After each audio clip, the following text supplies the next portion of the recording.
I love long bouts of exposition with having to do my horrible Australian voice. That's the noises they make when they fly. They go like this.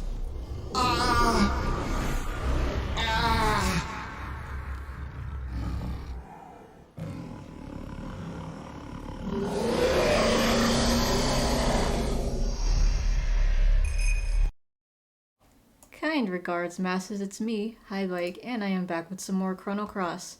So, the first song we were playing for pre-stream was Battle Ho-Oh, the Alpha Mix from Pokemon Heart Gold and Soul Silver. But as Miku pointed out, that was actually Trader's Requiem, or Uragimono no Requiem, from JoJo's Bizarre Adventure Part 2. It's the second opening for Golden Wind. I played that one because today is Leone Abbacchio's birthday, so yeah, it's a very cool rip. I love the part with the acoustic guitars, and it has like that nice percussion in there, because they use the Heart Gold and Soul Silver sound font for that. Sounds a little kind of like Black and White, like that part with the acoustics, but very cool rip. The Siva Gunner team tends to cover the JoJo openings. I don't know if they've done Stone Ocean's openings yet, and they're usually like Pokemon style, but like if you'd like to listen to that rip, I'll leave a link in chat right here. And then the second song was Colors Flying High, a cover done by Gil Studio with vocals by Line from Persona 5 Royal. Not only is it Abbacchio's birthday, but it is also Yoshizawa's birthday today, so, you know, I just figured we'd have, like, 2 songs dedicated to those two. So, very good cover. I really love Gil Studio's covers. He always does, or he usually does, like, some pretty nice metal or hard rock takes on Megaten songs. And Line's voice totally fits. You know, she totally does Lin justice, so very nice. Yeah, I refer to her as Yoshizawa because, you know, now that I know the context, I don't want to, like, say her actual name. So I'm like, okay, for those who haven't played P5R or haven't, like, gotten to that part yet, she is just Yoshizawa. So if you'd like to listen to that cover, I'll leave a link in chat right here. And, of course, the pre-stream video, as always, Vinny's Dragon Noises. I will continue to play that for all the Chrono Cross streams. And, well, you know, this might actually be the last Chrono Cross stream. I don't know, because, like, this really feels like the final boss, but it's hard to tell because they keep throwing they keep throwing bosses at us, but I don't know. Something's telling me this is the end, but I do feel more confident in my party. I did some adjusting earlier, so you guys don't have to stick around for, you know, the adjustments. But, yeah, that's that. But how are we doing today, Miku, Josh, and Ryan? What's up? Well, Ryan did say how he was feeling earlier, but, you know, I feel that sometimes we have our off days, you know, you just can't explain why you're feeling off. So I feel ya. I hope that, you know, you could at least relax on here in the meantime. Just vibe. But yeah. In the meantime, let me get the game up. Gonna play the opening because this could be the last time we see it. But man, I really love the opening theme for this this game. It's beautiful. It fills me with determination. But now, just thinking back on the plot, I'm kind of sad. I'm kind of sad. I don't, like, not sad even, but just like, what the fuck is this plot? Last time on Chrono Cross, we beat the blue bot and, like, what seemed to be the final boss last stream. Both on my first try, too. So, yeah, there was, like, this thing called the Time Devourer. It's supposed to be, It's supposed to be the original dragon. Because, like, all the 6 dragons we've seen, plus Harley, all make up this dragon. So, that's the original dragon, but then after we beat it, we got some lore drop, and holy shit, what the fuck. You're sad because he's a furry now. Who's a furry? Yeah, I don't know. Ryan's been out of the loop for a bit, but... yeah, let me just explain. We're Surge again, so we're not a furry. But here's where it gets weird. So Lynx was apparently Surge's father this whole fucking time. he... From what I'm understanding, he turned into Lynx because Surge was scared of that panther demon. He's always been scared of panthers, apparently. Maybe the demon took form of a panther to, like, kill him off. I don't know, whatever. I just noticed the Time Devourer was in the opening here. I never even fucking realized that. But anyways. So, I guess Wazuki, which is Surge's dad, manifested Surge's fears and turned into Lynx because of the sheer trauma of Surge dying in front of him. I don't know if, like, he's totally brainwashed or anything, if he forgot who exactly Surge is, or if he's aware that he is Surge's dad. I don't think that was really, like, specified to us, but just thinking back on it, it's fucking weird that Surge's dad, as a furry, switches, like, bodies with Surge. Well, I guess that makes it more Freaky Friday then. But, like, even more Freaky Friday than I thought. But, but not only that, but once Surge's dad got into Surge's body, he just, from then on, he just kind of assumed Surge's form as Edgelord Surge. I don't know what the fuck this plot is. And then the boss that we're... Oh, wait, before that though. So the Time Devourer I mentioned earlier, right? Like the original dragon. So that is apparently supposed to be a fusion of Lavos, which is like the original boss from Chrono Trigger, the previous game, and Shala, who's like another important character from Chrono Trigger, basically. So the fucking Chrono kids, they're telling us, right? They're telling us that Shala's like, oh no, I can't turn into this monster, so she cloned herself. And they refer to this clone as her clone daughter. I don't know why, because, you know, it's just a fucking clone. Like, even if the clone's supposed to be younger than you, I guess that kind of implies that it's kind of like your daughter anyways, or son or whatever, but like, that, yes.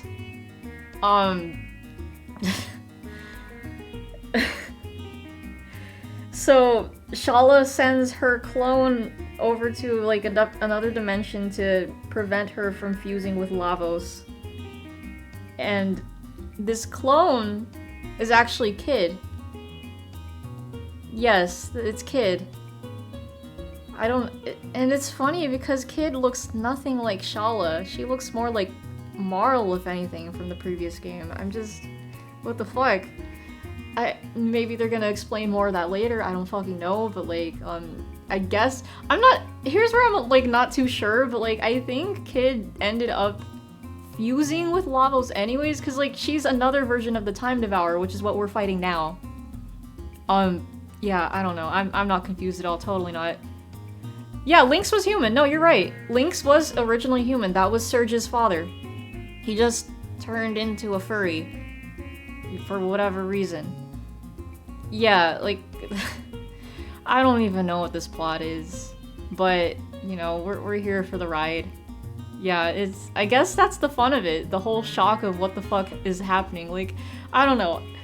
Maybe I shouldn't have, like, you know, dropped my guard when we're all like, oh yes, the record of fate is exposed, and then it just became more than that. I don't fucking know what this is. But, yeah, anyways, I am prepared. Let me show you guys. We're not gonna fucking talk to those kids anymore. No, I don't want to hear the fucking plot anymore. But yeah, I adjusted everyone's, moves, so we now have Purify, just nothing but Purify in the level 2s, because there's no point using level 2 attacks. They're gonna be weak anyways. I also have some cures and heals here, just like emergency. But that's there. Surge has the revive because he's the most capable here. I've added more recoveralls. We're definitely going to need that. Excuse me. But the Purify definitely, because this Time Devourer likes giving a status effect, so I have to make sure we're okay. Also, I'm dumb. Wait, where did I put it? There it is. So I thought that you had to be like blue element to equip blue field, or yellow element to equip yellow field, but apparently you didn't have to. And that makes more sense, because it's like if you have one person use yellow field and then like the person who's like ready to use their level 8 strong element attack, you can have them ready to do that, and then once they're ready, like whoever has yellow field could use that. So that will make things easier. But yeah, this is becoming almost confusing as the Fate Watch order. Yeah, really. It's just, what the fuck. Oh, that's right, I saw Miku's haul today. Yeah. Great day today. You bought Kid Icarus Uprising. Now you can finally play with your husbando. But yeah, we gotta protect Surge. Oh, right. So the funny thing about this next boss is that it doesn't have boss music. So what I'm gonna do... Well, what we did last time was we just, like, had, like, a whole playlist of, different boss themes or, like, whatever fitting music we wanted to have play during this fight. Because I don't want to, like, have no music. So I'm just like, okay. Oh yeah, I'll do Enemy of God, but as the streamer, I should have the first say in what our first song will be, so I'm gonna play this next one. But before I forget, let me just add Enemy of God. And hello Chuck, how are we doing today? What's up? You missed the recap, but you are here for the fight, so that's good. But how are we doing? Alright, let's get into it. To the darkness of time! So this is the final gate, which leads to the darkness of time. It's time to settle everything. May the song of truth by the magical dreamers be known. We must find a new path alongside nature.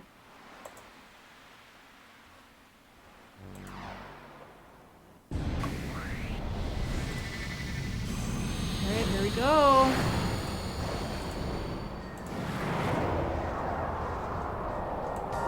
Oh, right, I have to do this instead. There we go. Surge in the face cam is you at bed. Me too. Me every day before I wake up. Well, specifically for work. Yeah, I felt like Genova would be perfect for this fight, so here we are. You have something for the next song and it's this? Okay, you're after Miku, because she reserved first. Oh my god, this fucking song. Okay, but yeah, Miku's goes next. So yeah, feel free to like drop any songs if you want to hear something. Oh, we should start with our debuffs first. So I'll have you do Bat Eye. Or does it even physically hit? I don't think. Yes, this song is from Final Fantasy VII. I won't specify if you are interested in playing. I'm just aware that this boss exists. And when I first heard this song, I was like, ooh, that's a cool song. I think they also added the Smash Ultimate. But yeah, that's pretty cool.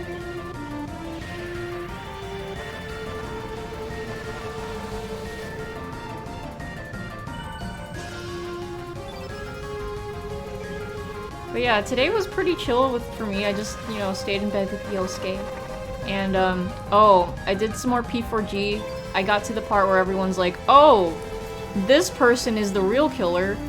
So, that's where I'm at right now. You know what, fun guy?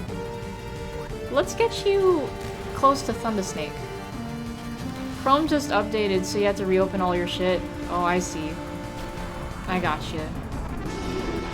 Oh, I forgot it could do Carnivore. Okay. Yo, how we doing today? What's up? You can add boss music or battle music. Like, some people have just been doing, like, simple, like, battle themes, so, like, you know, no problem. Boss music would be more fitting, though, I will say, but, you know, just whatever. Okay. You had a really shitty 2 days, so you've been decompressing. Oof, sorry to hear that. But yeah, hopefully you can decompress here. You're good right now, though? Alright, well I'm glad to hear that, but yeah. I hope things just continue to go, you know, uphill for you. So now we'll get Miku's song request in. Oh yeah, so since this, just to like fill you in, since you just came in here, we're doing like, this boss has no boss music, so like, we're just like kind of adding songs, like any songs we want to hear. This, I gotta say, this does fit the battle right here. Where did I put the yellow field? Oh, wait. I have to get Fungi actually to level 8. There we go. Come on, hit. Alright. I think I put Yellow Field in level 3. It was 3 or 4, I can't remember. Okay. There we go. Oh, but I'm not sure. You know what? Here, I don't want the boss to like suddenly do a move after Surge, so I'm just gonna make sure. I'll do like one of the weaker recoveralls. There we go. Yeah, I had a feeling that would happen. Yeah, Surge is totally fine. Alright, I know what to do. We're gonna hit hard. Actually, hold on, Nikki. I want you to do Genius for Fungi. This music's your motivation. It's a good song, yeah, like listening to this track, I'm just like, oh yeah, I'm ready to, you know, punch God in the face. Like, nothing can stop me now. I can beat up anything in my path. That's what this song does. Alright, let's get the field yellow.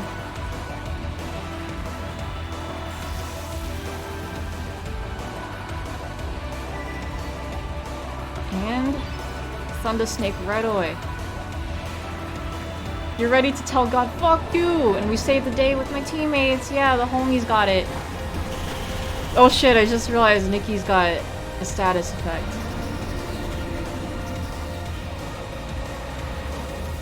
Plot twist, we defeated God in one full day, and that is an accomplishment.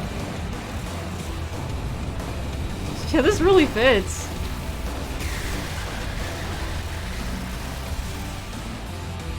Holy shit! Oh fuck, okay. Surge, please stay alive. Okay, he's good. Alright. You know? Oh, Nikki's poison. Okay. That's alright. I'll still have him do, recover all. I don't want to risk him missing. Here. Do this. Someone purify Nikki.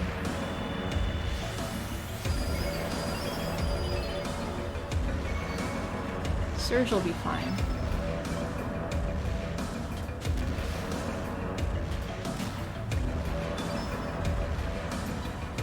I compared. I feel it. Oh yeah, so if I do finish this boss with plenty of time, we can go right into Radical Dreamers, which is like the prequel to this game. But it came after Chrono Trigger. But it's supposed to, from what I'm understanding, I think like it focuses on Surge, Kid, and Harley, I believe. Something like that. It's like it's more of a visual novel type of game. So that'll be interesting to look into. I could do... No. It's okay. Or wait, I could get the field white. Yeah, I could do that actually.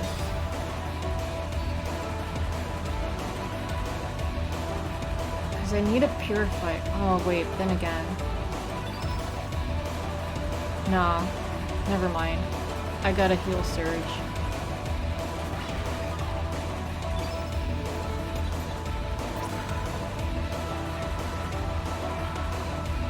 Wait, he's afraid? What does that do? I don't know what the afraid status effect is. I thought he was like poison. Oh well. I think I gave Fungi heal. Yeah. Or cure +1. Let's give that to Surge. Apollo Justice just finished downloading on your 3DS. Wait, how many in game you'll get? But cool. Alright. You know what? I'll just do Ultra Nova right now. I think that's what I should do.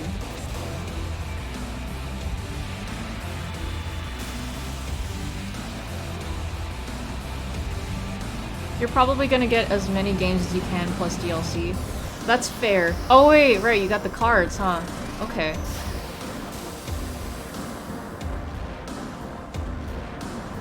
Oh, that did less damage than I would want it to.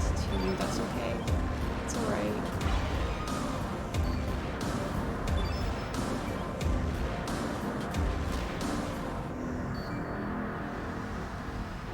Oh, don't hit fungi. Okay. Surge will be just fine.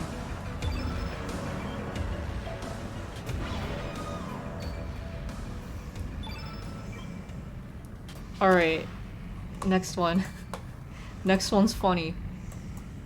The only truth given to you is this tastes awful. Ding! Excuse me. Whoa, whoa. The 3DS store kicked you out? Damn, rip. Ding! Just say the word and it's bear time. Operation I hate ouchies. Yosuke pounded kanji. Is this by the same person who did the... Go for it. Bare naked. There's like a Yosuke version. Love Teddy. And Teddy loves all girls. There are 3 enemies. There are 2 enemies. There are 3 enemies. Fuka making her way in. What a tedious fight! What an unbearable tedious fight! This still fits. Tedious fight! Oh, come on. Fine. If you can't do it, fungi, wait a minute. You have... I trained hoping to someday score with Chie-chan and Yuki. I could do heal, And I actually. tried scoring with you someday. Nah, I'm gonna go a little further. Because I think I have a Cure Plus. Grin and bear it! Very much. Bear pile! Baron! Bear! This is beginning to look like your tombstone. Teddy? Wait, what? What a tedious! Yeah, let me use that on Surge, just to unbearable save. tedious fight!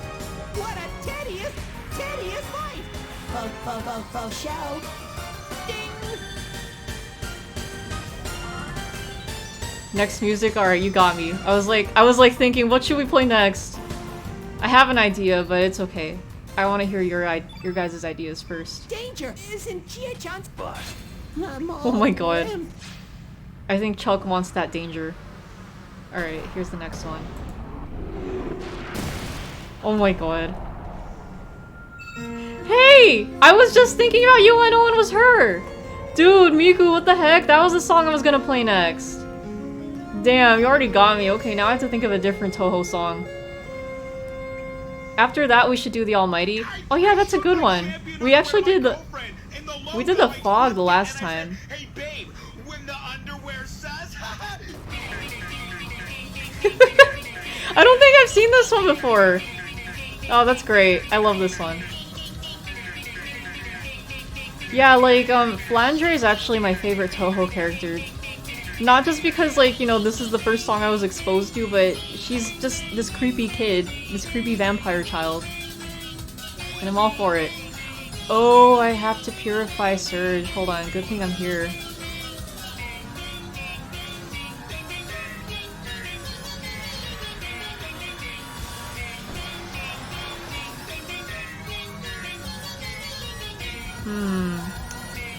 Oh, you know what? I kind of want Nikki to do the blue field. Or like stuff, but I have to make sure we're healed first.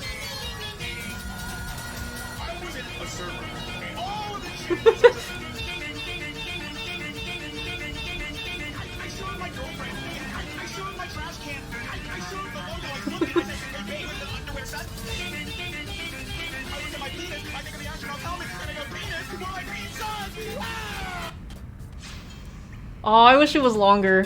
Alright, here, let me get the Almighty in. That's a good one. Alright. Oh my god, I see that fucking Mr. Beast perfect ad revenue class here.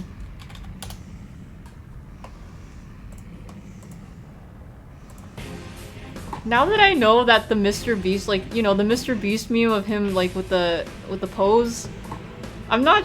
If you guys have seen the, you know, Mr. Beast, The Fog is Coming, I don't know if that's supposed to be fake Mr. Beast or the real Mr. Beast. I'm confused now.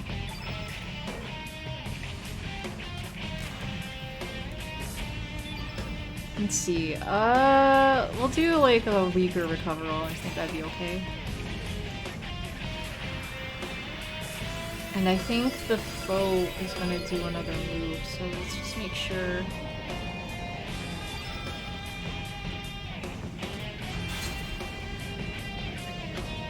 Next, your favorite SMT music. Alright, I got you. Okay, yeah, I thought it was gonna do something. Perfect! Oh, except... I want fungi or, like... Oh, shit. I need Genius done on Nikki.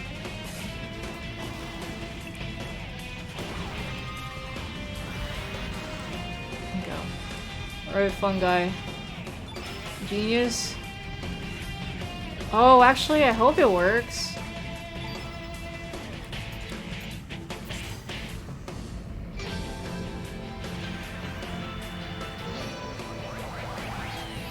Man, I remember first hearing this track and I was like, oh shit, this goes hard. It's a good one. Surge. Surge! Surge, you fucker! Oh, Jesus Christ, Surge, come on. Well, now I'm scared if it's not gonna hit. Actually, I don't know, I think it's gonna hit. The Almighty should have just been the final boss. That's true. Then again, what was the name of the song again that, you know, the final boss had? Cause like, I like how they went all orchestral and like, you know, they had like motifs from, ooh, wait, we've never used Blue Whale before. Look at the rainbow, wait, what the fuck is, oh, we yeeted it, what the heck? Okay, good. Not the fog, no. It's the one that plays with the, you know... I guess you could kind of say she's a secret, but like, you know... The final boss. Final. The very last one. But like, yeah, it goes all orchestral. You've got like some bits of, I'll face myself in there. And like Nevermore towards the end. It's a good track. Miku has officially bought the other Ace Attorney game. Nice, nice.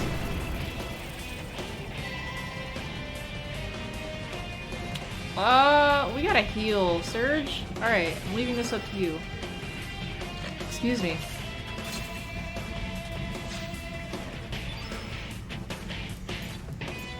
Okay, now I want to use Saints, but it's gonna be a little tougher to do. You were watching someone play the OG P4 and it brought back so many memories. Oh man, good times. Yeah, good old nostalgia. I guess for now I'll just focus on our stronger attacks.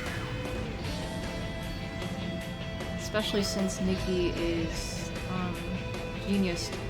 Your aunt bought you some of the new Oswald merch. Your mood has increased? Hey, nice. What does this merch consist of? Oh. Yeah, based ant. He's okay. Nikki's just fine.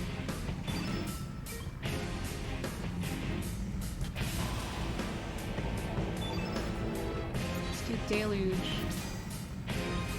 She bought you 2 sweaters. Oh, nice. It's always nice having more sweaters you can show off, especially in this weather. Sweater weather.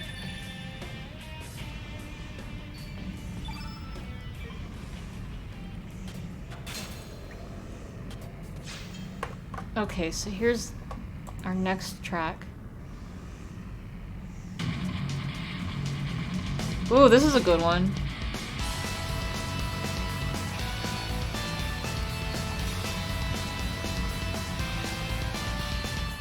Yeah, let's get Surge doing like Holy Light or something.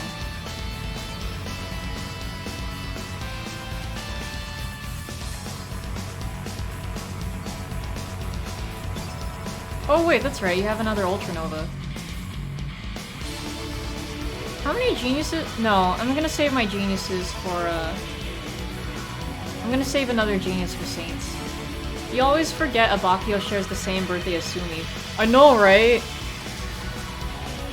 So it's always fun when we got the double birthdays here. That's why they're here. Almost every SMT4 OST is a banger, right? It goes for a lot of SMT tracks, just in general. Alright.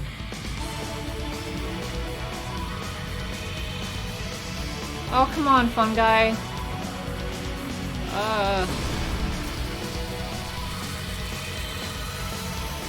Spring is upon us now. Oh yeah, wait. Oh yeah, it actually started earlier this week. I totally forgot about that. It's even marked on my calendar. But yeah, it's starting to get warmer, along with the rain that we're getting especially. And your allergies are killing you because of it.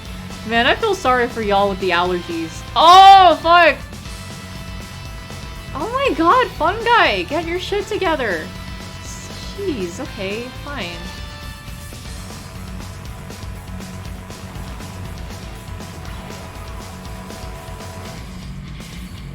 But yeah, like, because I see everyone, like, sneezing and shit, and I'm just like, damn, dude, it sucks. Wouldn't be me.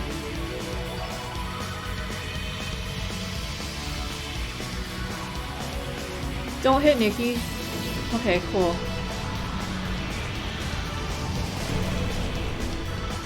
I'm thinking maybe I should start doing negate magic. Well, anyways, give this to Nikki.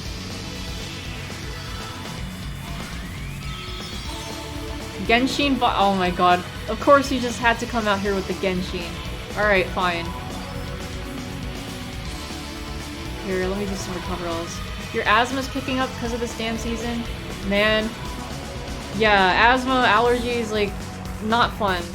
I'm glad that my asthma just kind of went away.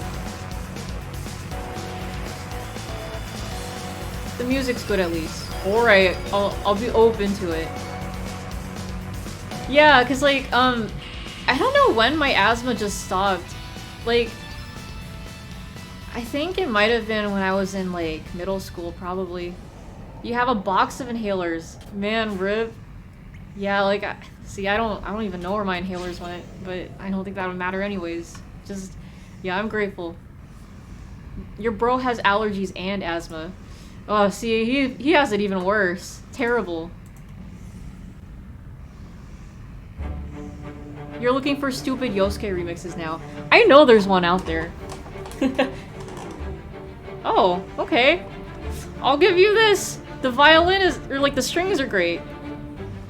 It's very epic. Alright, Serge, let's get you doing stuff. If you can hit. Oh my god, you guys, come on. Get your shit together. Jesus. I'll have... No, wait. I think Nikki has like a stronger ice blast, so I'll do that.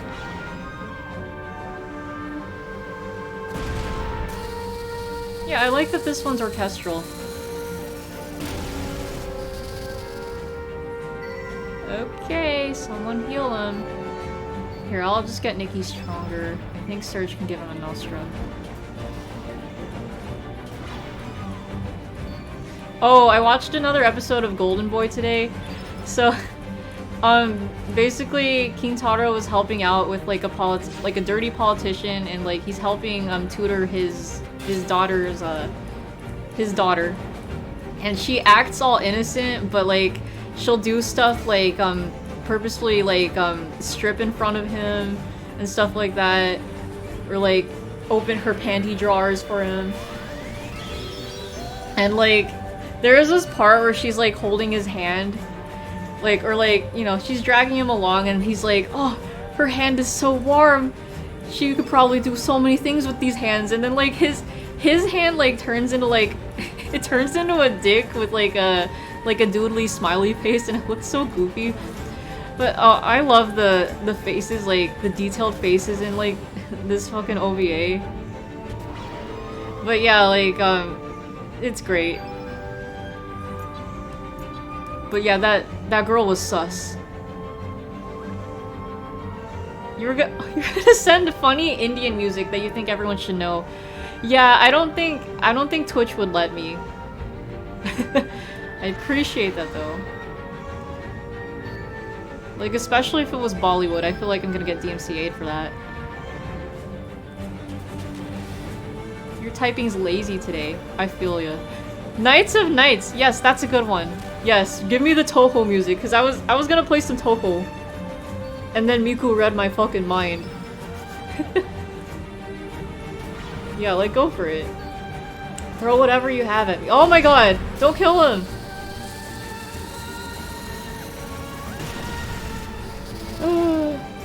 Okay, he's holding on for dear life. Thank you, I will enjoy. Alright, quick, Nikki, do the thing.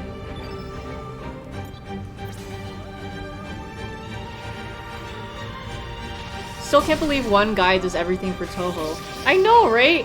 It's insane. Like, especially with all the music and stuff, and he comes up with like all those like bullet hell patterns. Just, it's amazing. I have mad respect for the guy. It's just, well, he can't really draw, but you know, he does his best. At least the girls still look cute. Alright. Yeah, let's get me some Tuhus.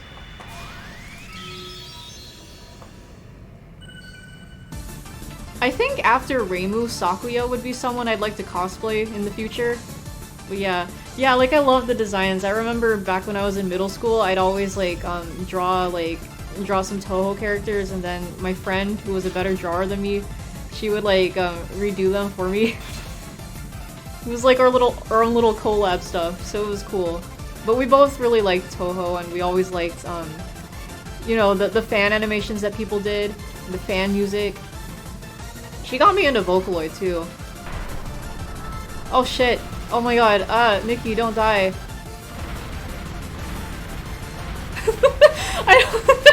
The song fits like the fucking earth pillars there. Oh hey, Nikki's still good. Alright, cool. Awesome. Oh, you know, I think now's a good time to use Holy Healing. Yeah, let me do that. Next? Alright, I got you. Just, holy fuck. Yeah, let's do Holy Healing. I think we really need that right now. Fun guy, come on! I don't even know how much HP this fucking thing has. Is this the final boss? That's what I don't know. I think it is, but it's hard to tell because they keep throwing bosses at us. But my gut is telling me this is the last boss. I don't know what else they could possibly throw at us. It's just...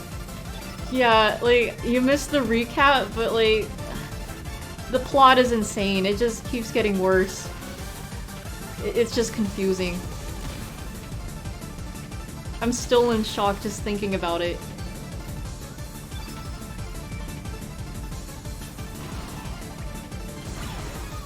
Like, I think the main thing to take away is Lynx was actually Surge's dad this whole time. Me and the boys defeating the final boss with this song playing. Gee, I hope so! This would be a great song to finish it off to. Oh my god, why does it keep hitting Nikki? Stop that. Stop. Meanie.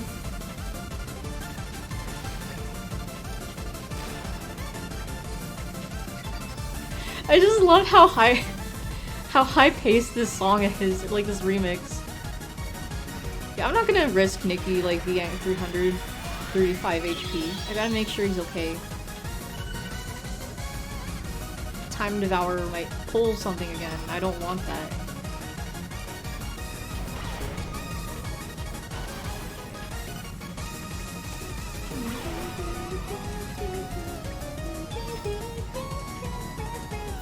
Here.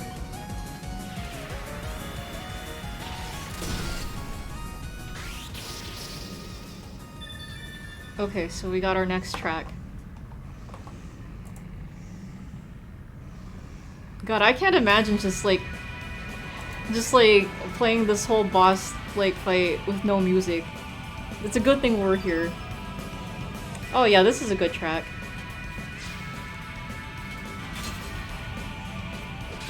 Okay, let me get up here. Just where I want you. Hit Fungi. He's like resistant, kind of. Oh my god, stop hitting Nikki! Jeez, what do you have against Nikki? The music's making the long fight tolerable. Exactly, especially when we got the good jams out here.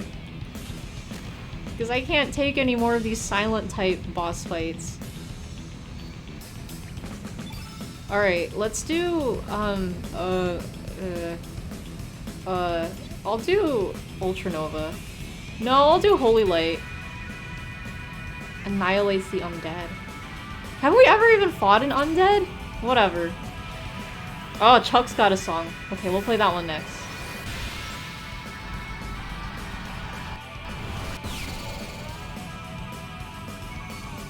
Okay. Can Nintendo music work? Absolutely. Yeah. Nintendo wouldn't bother this far into the stream. We're fine. As long as it's video game music, we should be good.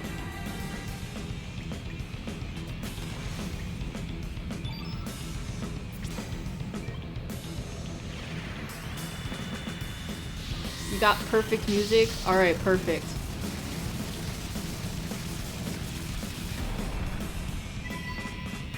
Yeah, we're steady. Alright, Nikki's turn.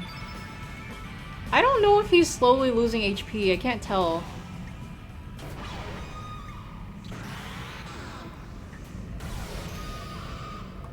I love Nikki's guitar screeches. Oh my god, stop hitting him!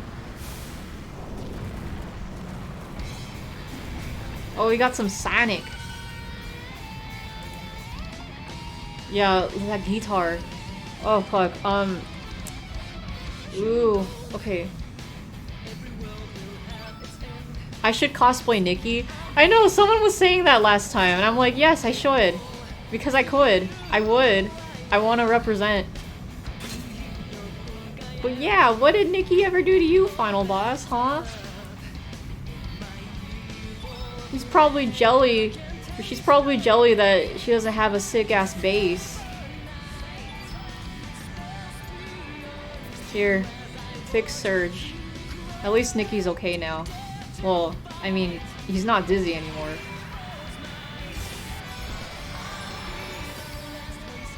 Music? Alright, I got you. That'll be next.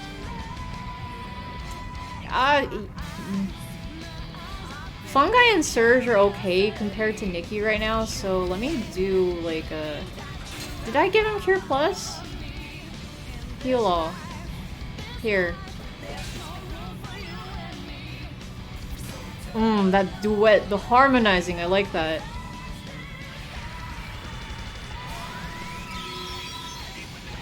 Excuse me, Mexican emo boy music? Mexican emo boy, excuse me. Mexican emo boy music? Okay, I don't know what this is. Or maybe I do, I have no idea. Wait, let me guess. It has something to do with Pit! Hey! Hey, we did it! We did it! Oh my god, the Sonic music won it! Sorry, I gotta stop it right now. Oh my god, we did it! Well, I didn't expect that. Let's fucking go! Dude, that was a normal attack too, right? GG's! Oh hey Jack, how we doing today? What's up? Oh my god, we've done it! So what's happening? Is she like ascending? Hi YouTube, I was here! Yeah, Jack was here, Miku was here, Yo-Yo was here, Ryan was here, Chuck was here. We're all here in the moment. And that's it? What? No, that can't be it. What? No, they're gonna have something after the credits. What the fuck? Well, I like the music at least. Yeah, we got the nice acoustic guitar. This song's pretty. Yeah. What was it called?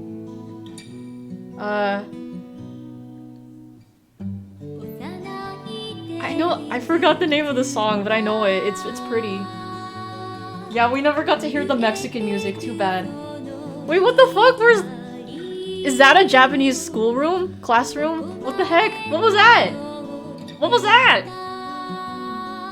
But yeah, this song's beautiful. Wow. It's just... That was so abrupt. Yeah, like, what happened? They're like, yeah, beat this thing and woohoo, but what the fuck? Game is like, thanks for playing. We don't know how to end this story. Not after all the shit we've thrown at you. How are we doing today, Anthony? What's up? Hey, you know what? Yeah, at least the song is good. Oh my god. There's gotta be something afterwards, though. But, yeah, what's this school stuff? Are they implying the kid went to school? I don't get it. We never saw that. Oh god, it's furry links. Get him out of here. It's kind of funny, not a single word was said. Right? That's it. You just beat her up and that's it. Oh my god, wait. Yeah, as Shinji once said, you probably ran out of ink too, you bastards. We're gonna play that clip after this. Maybe in school they tell the story of Surge? Maybe? I guess? Sure. Probably. Hey, that digital media lab looks like a yellow sperm. I don't know. Okay.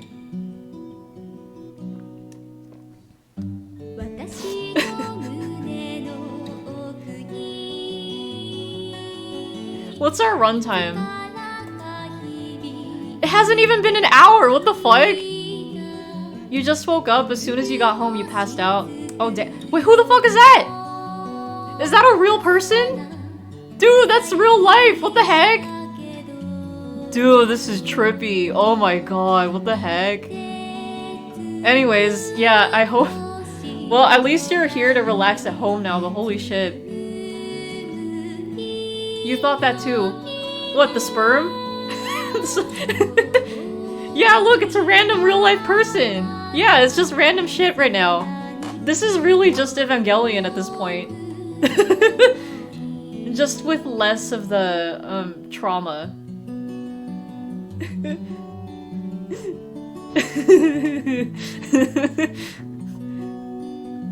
Yo, but shout out to the music people though. Oh, that's right, the song is just Radical Dreamers. Yeah, it's a nice song, I like this one. Look at the real life girl. You're considering this ending funny? Yeah, I know, like, I can't blame you, cause like, they just threw this at us. We beat the boss and then it cuts to the credits, like what the fuck? Don't do Ava like this? Hey, I'm just saying. I'm just as confused. Actually, no, honestly, I feel like Evangelion's plot is easier to understand than this. Like, way easier. This kind of reminds you when Danganronpa puts in stock photos in some of their assets. It'd be funny if they had, like, the Shutterstock logo or something on it. Damn, though, I can't wait to see that whenever I get to DR. And yes, you're welcome. Yes. Seriously? Yeah, find that extended acoustic version, because it's pretty. This is really relaxing. You want to know the actress who agreed to do this. I know, right? Who is she? If they put her in the credits, I totally missed it. And kids going off in her boat, I think that's new. I don't know. Nice boat. So what the that's it? Evangelion's easier to understand, which is hilarious. Exactly, right? The fuck was that? That's it? I know there's other endings, but I'm not gonna fucking bother to do anymore. Ah, no, that was fucking bullshit. Whatever.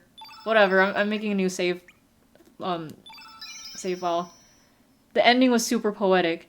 Yeah, you're right. Yeah, see, when the girl exploded and she, like, disintegrated into pieces going up into the light, that was like, freeing her from her suffering. She went to heaven. I don't fucking know. I can't explain any of this shit. Yeah, even you can't believe that ending. Not even Naruto can believe it. Hold up, I'm playing the thing. I'm playing the fucking scene. Hold on. Let me get Chrome up. Just absolutely no explanation. That's it. They just... I don't know. I'm gonna look up the endings, like, at some point. I'm just... What the fuck? Hold on. Shinji... Rant.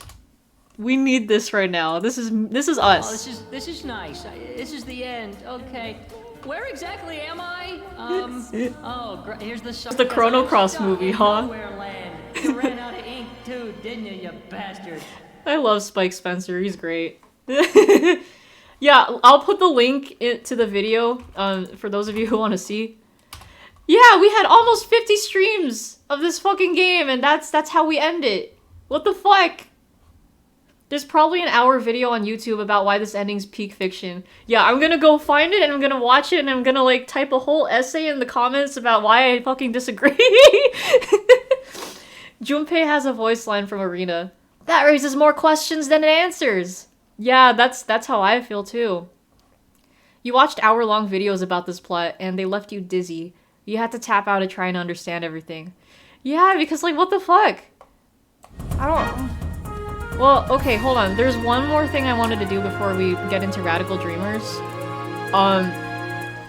So when you go to the Frozen Flame, Fungi had his own line. I think Nikki would have his own line too, if you do that. So I just want to see what he says. You're gonna write a 1 million word essay for why the ending made no fucking sense. Yeah, send us the essay. It's almost abrupt as P4A's opening. Yeah. Excuse me. That's an understatement. No, that's an understatement. Alright, let me... Apparently there's 11 endings. The most unfortunate thing for a casual player when they only want the main story. Yeah! So, okay, hold on. I want to know, but is that ending that I got, like, what you absolutely always get for, like, the first playthrough? Or, like, could I have gotten something else had I, like, said other choices or whatever? Because, like, that just felt so empty. I'm like, what the fuck? And I don't have the energy to go back and, like, do more. I'm like, what? Like, what the heck, man? Man. Alright, so let me just see what Nikki's dialogue is here. Before we move on to Radical Dreamers. Well, at least we got one less RPG on the lineup, so now we can bring in more games after this. It sounds like a Spike Chunsoft game. It does, doesn't it? Alright, so yeah, I just want to see what Nikki says here. I don't know if maybe Surge will magically say anything either, but like, he probably won't, because he's silent. Unless he's Lynx. Maybe having Kid in your party would make something else happen since she's important, you guess. That's true. I wonder what I could have done to have her in my party, though. You finished your... Oh, that was quick. Hold on. Stop it. Kill me! Yeah, that's me after seeing this fucking ending. Welcome. Welcome, humans. Those who know the torment and joy of creation know also the pleasure and pain of destruction. Therefore, all that pass through here must be prepared to share the burden that I carry. Oh, we got essay. We got 2 essays in chat. Hold on. The bad ending. The time devourer is pulled into a vortex that suddenly opens above it, taking Shala with it. I got the bad ending? Oh, and that's ending 1. Jesus Christ. The story abruptly ends without disclosing whether or not Surge was successful in eliminating the threat or the fate of either one of the worlds. Okay. Sure. Damn it. What is up with the character models? I know, right? Like, when we saw this, like, the last stream, we're like, oh, wow, they totally, like, brought up the graphics. Jacob, oh my god, you just missed the fucking ending. It makes no sense. Good, yes, that is how I also feel about Chrono Cross ending. At least the thing that we got. But yeah, we beat, the Time Devourer the first time this stream, but, just go back to the VOD. All I'm gonna say is we didn't get any clarification of what happened. All that happened was like we saw the boss disintegrate, go up into the sky, and it cut to the credits. That's it. That's all that fucking happened. And I have no energy to try anymore.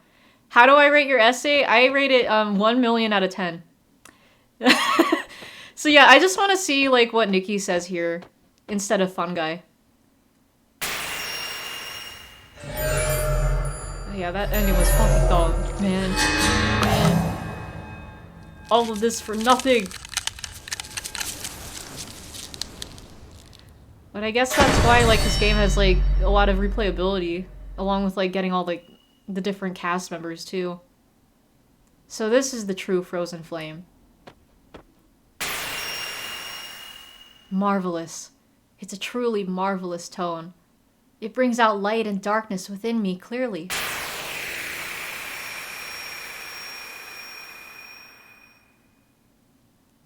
We could have been hearing Leon talk about bingo right now instead of Square trying to out Evangelion. I know, right? Hold on, I'm gonna skip and run. What happens if Surge is the one who opens it? Well, good thing you asked because I was just about to do that. Let me just get this fight going and then I'll run. And I'll reload the save. Blah blah blah.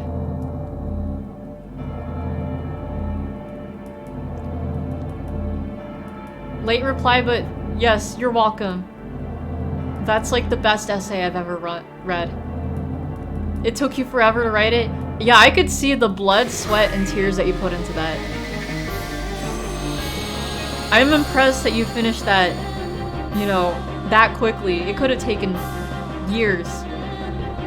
I'm just getting all the bad endings recently. Yeah, apparently. What am I doing wrong? Alright. Bye. This track sounds nice so far. Yeah, this one was a nice, quote-unquote, last fight.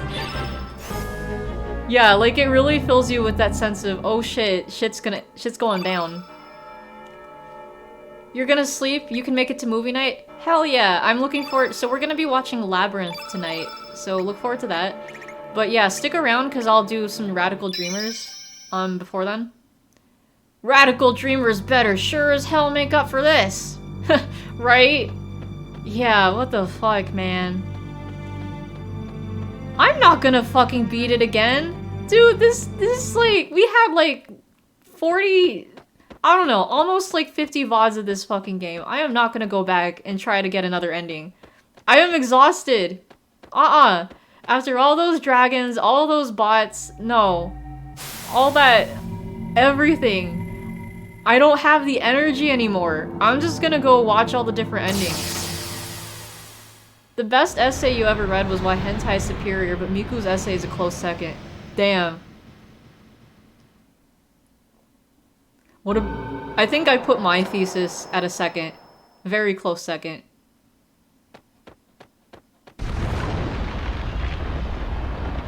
But then again, I probably shouldn't count the things that I write. You're out? Alright. Thanks for dropping by. Always appreciate seeing you here. Hope you have a lovely rest of your night. And see you later. Apparently, Chrono Cross is set up so that you can fight the final boss at different points of the main story. So you don't have to play the entire game for each one. Oh, okay. Well, I like the sound of that. Okay. I'll have to look more into that, but as for streaming the game, it probably won't happen anytime soon, because, you know, we've already taken so much time with this game. It's time to put it on the shelf and bring in our new games. So let's see what happens if we talk to the Frozen Flame now. Sounds good, yeah, because, like, I don't know, I think you guys are ready for some change. I'm ready.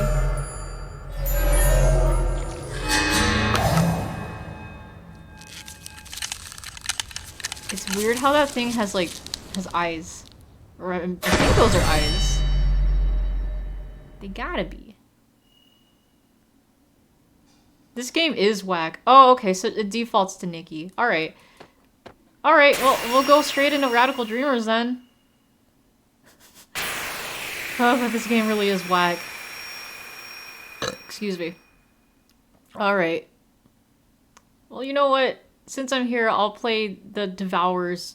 I'll read the Devourers lines. Just cause. We'll never see him again.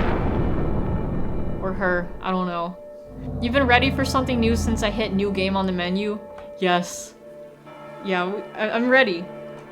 In order to survive all living things in this world, fight desperately and devour those they defeat. Must one kill other living things in order to survive? Must one destroy another world in order to allow one's own world to continue? The wounded in turn wound and torment those weaker than themselves. There are only the killers and the killed, the sinners who are judged, and the victims that do the judging.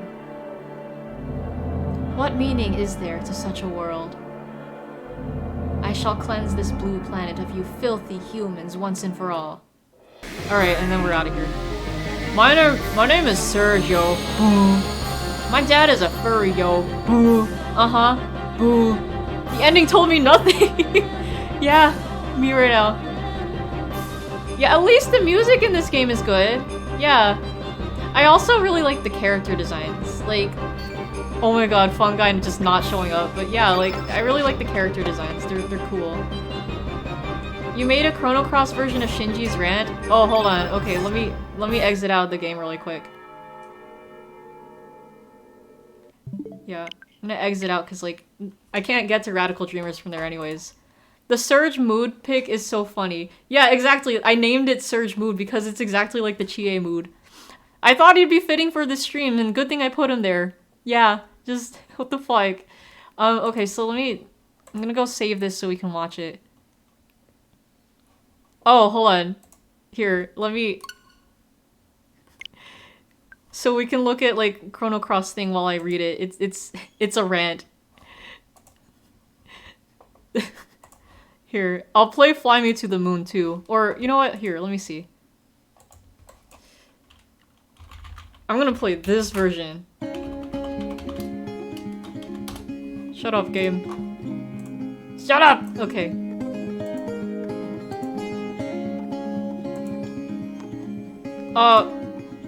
Oh, this is nice. This is the end, okay. Where exactly am I? Oh, great. Here's the song. Oh yeah, good. There's some things that are still unresolved here, guys. How do I get home? What do I eat? Was Lynx my dad, or a clone, or... Hell, was this all in my mind? What's a record of fate? Is that some sort of Freudian thing? Or, am I real? Oh hell, does the bus run through here? I mean, I'd like to go home now, but oh god, where's home? Okay. I mustn't run away. Okay, I got that. Good. Okay, now, if I were to run away, let's analyze that. Where the fuck would I go? I'm on a big blue ball. Is this how you end the game? End a game? I mean, is this... Where do we go from here? Okay, Radical Dreamers better sure as hell make up for this, I'm telling you right now, because I'm stuck in nowhere land. You ran out of space on the disc too, didn't you, you bastards? I just realized I didn't switch the console audio, but... Because I had the desktop audio playing a rip, but oops. Substitute boat for bus. Ah, yes. Oh wait, yeah, that's true, yeah, because... Kids fucking boat. But yeah, that was that. Very good. A++ rant. I love that. Thank you for that. No joke, you were watching a 150-hour long Persona 5 Royal playthrough and the streamer got the bad ending. When one character shoots the other one and the credits roll. And he stopped there? Oh no. He didn't bother? Oh no. I want to know where they last saved, because like... you could have easily salvaged that, but damn. That's sad. That's sad. Damn, rest in peace. Well, alright. Excuse me. Surge, wait, that's it? No wonder people prefer Chrono Trigger. Yeah, no wonder, right?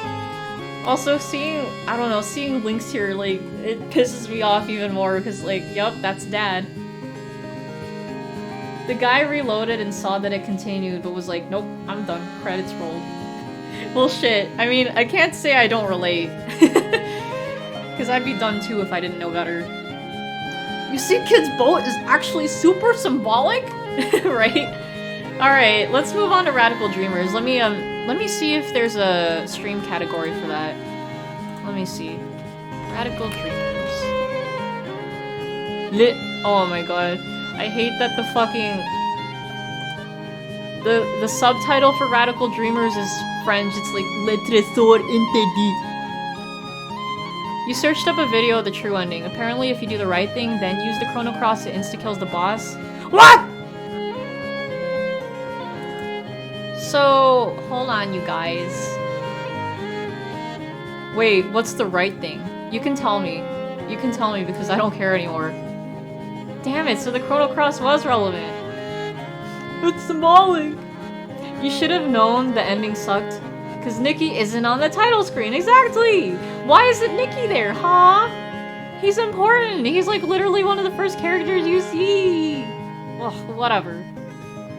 But right, we could have saved so much time had I known. Ugh, it's okay. It's alright. At least we beat it under an hour. You know the orbs that show up at the top in combat? Yes. You're kind of excited to hear this Radical Dreamer story. Me too. Yeah. Because I know it's supposed to be a prequel to Chrono Cross, so this should be interesting to see. So let's get right into it then. Shall we?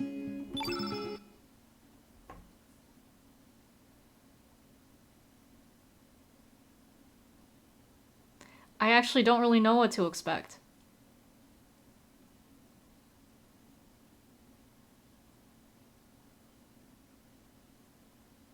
Presented by the Radical Dreamers. Hey, that's my birth year! Wow, I'm as old as Radical Dreamers. It all began with a notebook my mother handed me. She told me she found it while cleaning out the closet. Wait, do you think this is where the school stuff kicks in? This old notebook, covered with mold, was a diary that belonged to my grandfather, who passed away years ago. It contained his distant memories.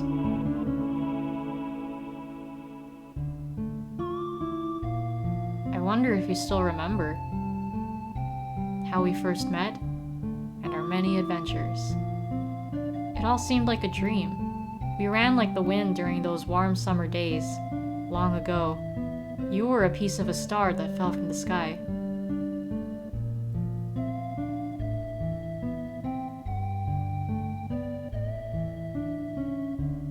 I can still relive the memories of those days long past.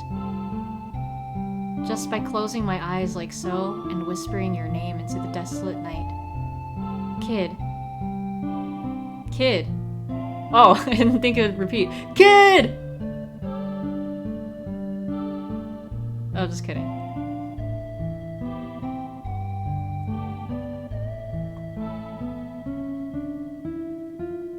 Whoa! Oh, that scared me.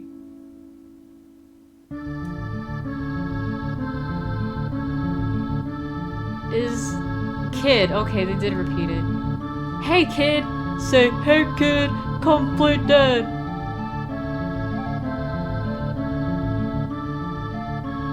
Are you ready, kid? I know you're anxious, but stay on your toes. Yeah, likewise, mate. You mess up and I'm leaving you behind. Got that, Sedge?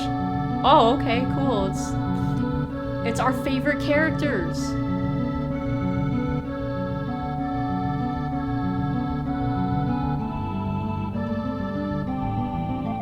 Come on, Magil, let's go. That bastard Lynx is gonna get what he deserves. Ooh? Say your prayers. Not that it'll do you any good.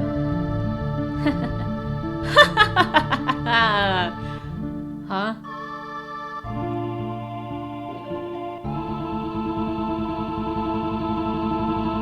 Where's the art? Yeah, there's artwork to this.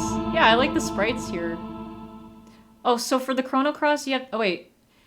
There we go. Radical Dreamers. But anyways, so for the secret Chrono Cross stuff, get the orbs to be colored yellow, red, green, blue, black, white, and then use the Chrono Cross. Okay. That sounds hard to do. I wonder if we could even pull that off. Sorry, Mama. I never meant to hurt you. Never meant to make you cry, but tonight I'm cleaning out my closet. Okay, so we got controls here. It all seemed like a dream. A radical dream. Boo. You know, they said the thing. Alright, so, okay. Alright, yeah, sure. Well, we gotta go with Surge, because that's our main character, right? I just wonder who the heck Magil is. Magil? Magil? I don't know. The old lady's tip-off was right on the money. The counterspell on the barrier around the outer walls could have done a real number on us. I wish I knew who was talking. If the whole Radical Dreamers is like that intro with animated pictures, music, and text, it's like a storybook. Yeah, which I think is cool. I'm down with that too. Oh, okay, that was Kid talking. Hold on, let me do that again with her voice. The old lady's tip-off was right on the money. The counterspell on the barrier around the outer walls could have done a real number on us. Kid's plain, unadorned brain. Braid flicked back and forth across her shoulders as she walked. Your old username in chats was Radical Dreamer that triggers idiots? That is clever, I like that. Oh, hold on, we gotta... Here... You clipped it! For the Chrono Cross, you have... Oh, wait. There we go. Radical Dreamers... But anyways, so... Oh, fuck the French! Yeah, I don't know why I said brain! Whatever. Here. I don't even know if, like... Oops, I don't know if I had the game volume on. I think I did, though. We picked our way through the elaborate lattice of the manor's magic shields. Where's the lattice? I don't remember. Moving in closer and closer to Lord Lynx's stronghold. There were three to... I can't fucking read today. There were three of us. Kid, Magil, and me. Who the fuck is Magil? Oh, they look kind of different. Okay. I guess it must have been 3 years already since I first met Kid. Back then, I was just a wandering musician, traveling wherever my feet would take me, and wherever a few tunes would pay for a warm bed. Oh, so I wonder, does that mean he was also, like, kind of Nicky at first? Okay. It was in the Outlands in a town called Regiora, where we first ran across one another, and since then she dragged me along on a whole bunch of adventures. And misadventures, too. Ah, Kid. She was a thief. And not just any thief. Just a few months shy of 17, Nari already renowned as one of the realm's greatest. What's more, she was achingly beautiful, stylish, a joy to be around, and a dab hand at campsite cooking. Or so she liked to claim. Uh-oh, does that mean she just sucked at cooking? The truth was a little different. Those bandits with hearts of gold you've heard about in stories, the ones who steal from the rich to give to the poor, yeah, that wasn't Kid style. I know, right? Dab hand, I'm just like, hit the dab! Achingly. She's got the Yukiko vibes, yeah. Yukiko dab, yeah, see, it's all connected. She was short-tempered, prone to lying, bossy, and obsessed with money. And rarely did she care to listen to a single word anyone said to her. But she wasn't all bad. Probably. Maybe. Sometimes. She had her moments anyway. I glanced over my shoulder to see a shadow hovering behind us, blending into the darkness like smoke. Magil. Also known as Magil the Shade. He was Kid's partner, but even after 3 years, I still knew hardly anything about him. Oh, partner? You think Magil's from Chrono Trigger. Maybe I didn't get that far, but I don't remember. Wait, is it supposed to be Magus? Magus? That guy. Interesting. Definitely use that line in one of my next chapters, achingly beautiful. Oh yeah, me just describing Yosuke. Or I guess him describing me. The water sound looping in the background is so relaxing. Isn't it? There's something about running water that's just nice. I mean, unless you need to use the bathroom, but you know, that's a different story. That is Magus, okay. Interesting, yeah, now that I look at his profile, there's like, yeah, his figure, it does kind of look like him. So I wonder why he's with us? This was a visual novel on the Satellaview. Should be a nice break after whatever the fuck Cross was. Right? Yeah, and I like me my visual novels, so yeah, this is a nice little change of pace. All I knew was that he was around 30 years old, and not much of a talker. But he was one heck of a mage. You think it's a localization quirk on his name being different. Oh, okay. Alright, I see. I heard that he and Kid had started working together way before I met her. He always covered the top half of his face with a mask, and had never seen what he looked like underneath. He was a man so mysterious that it sometimes seemed like he was an interloper from another world. It wasn't like Kid was exactly big on details about her past, but Magil? He might as well not have had one. And Kid didn't seem to know much about her partner in crime either. What kind of man he was, what kind of life he'd lived before. Nothing. You might ask how exactly I wound up being a part of this merry band. Well, it's complicated. I guess you could say that life doesn't always turn out the way you think it will. Kid, who was heading up our little raiding party, suddenly stopped dead, Look lively, boys. We've got company. We glanced around warily as cold, cruel eyes emerged from the darkness. Dark shadows prowled through the night, surrounding us. Hey, it's the feral cats. A pack of wildcats, yeah! There must have been about 10 of them. A thrill of fear ran down my spine. Flustered, I pulled my knife from my belt. The kid calmly shifted into a fighting stance. Watch yourselves. I don't reckon these buggers have been treated for rabies. The wildcats snarled and growled as they slowly closed in on us, drawing the noose tighter and tighter. Their eyes glinted in the darkness like fireflies, and strings of eager spittle dripped wetly to the ground.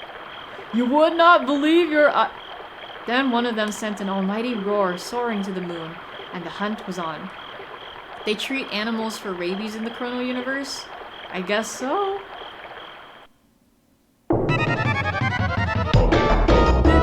It's the music! It's the music! What was I going to do? Like vaccinations? Probably. Oh, think fast! Kid dived into the thick of the pack of wildcats and gave the largest of their number an almighty kick in the chops! The startled beast gave a yelp as it was sent flying. I turned to my right to see that a nearby wildcat was charging toward me, its head lowered menacingly. Yeah, so we got decisions in this. You gotta think fast too. Shit, caught me off guard. Panicked, I tried to make a last-second dodge, but I wasn't quite fast enough. Its claws scraped against my side as it rushed past me. I winced in pain for a moment, and turned to face my foe and readied myself. I tried to use magic, but I didn't know any spells. What the fuck? A wildcat lunged at me, its jaws agape.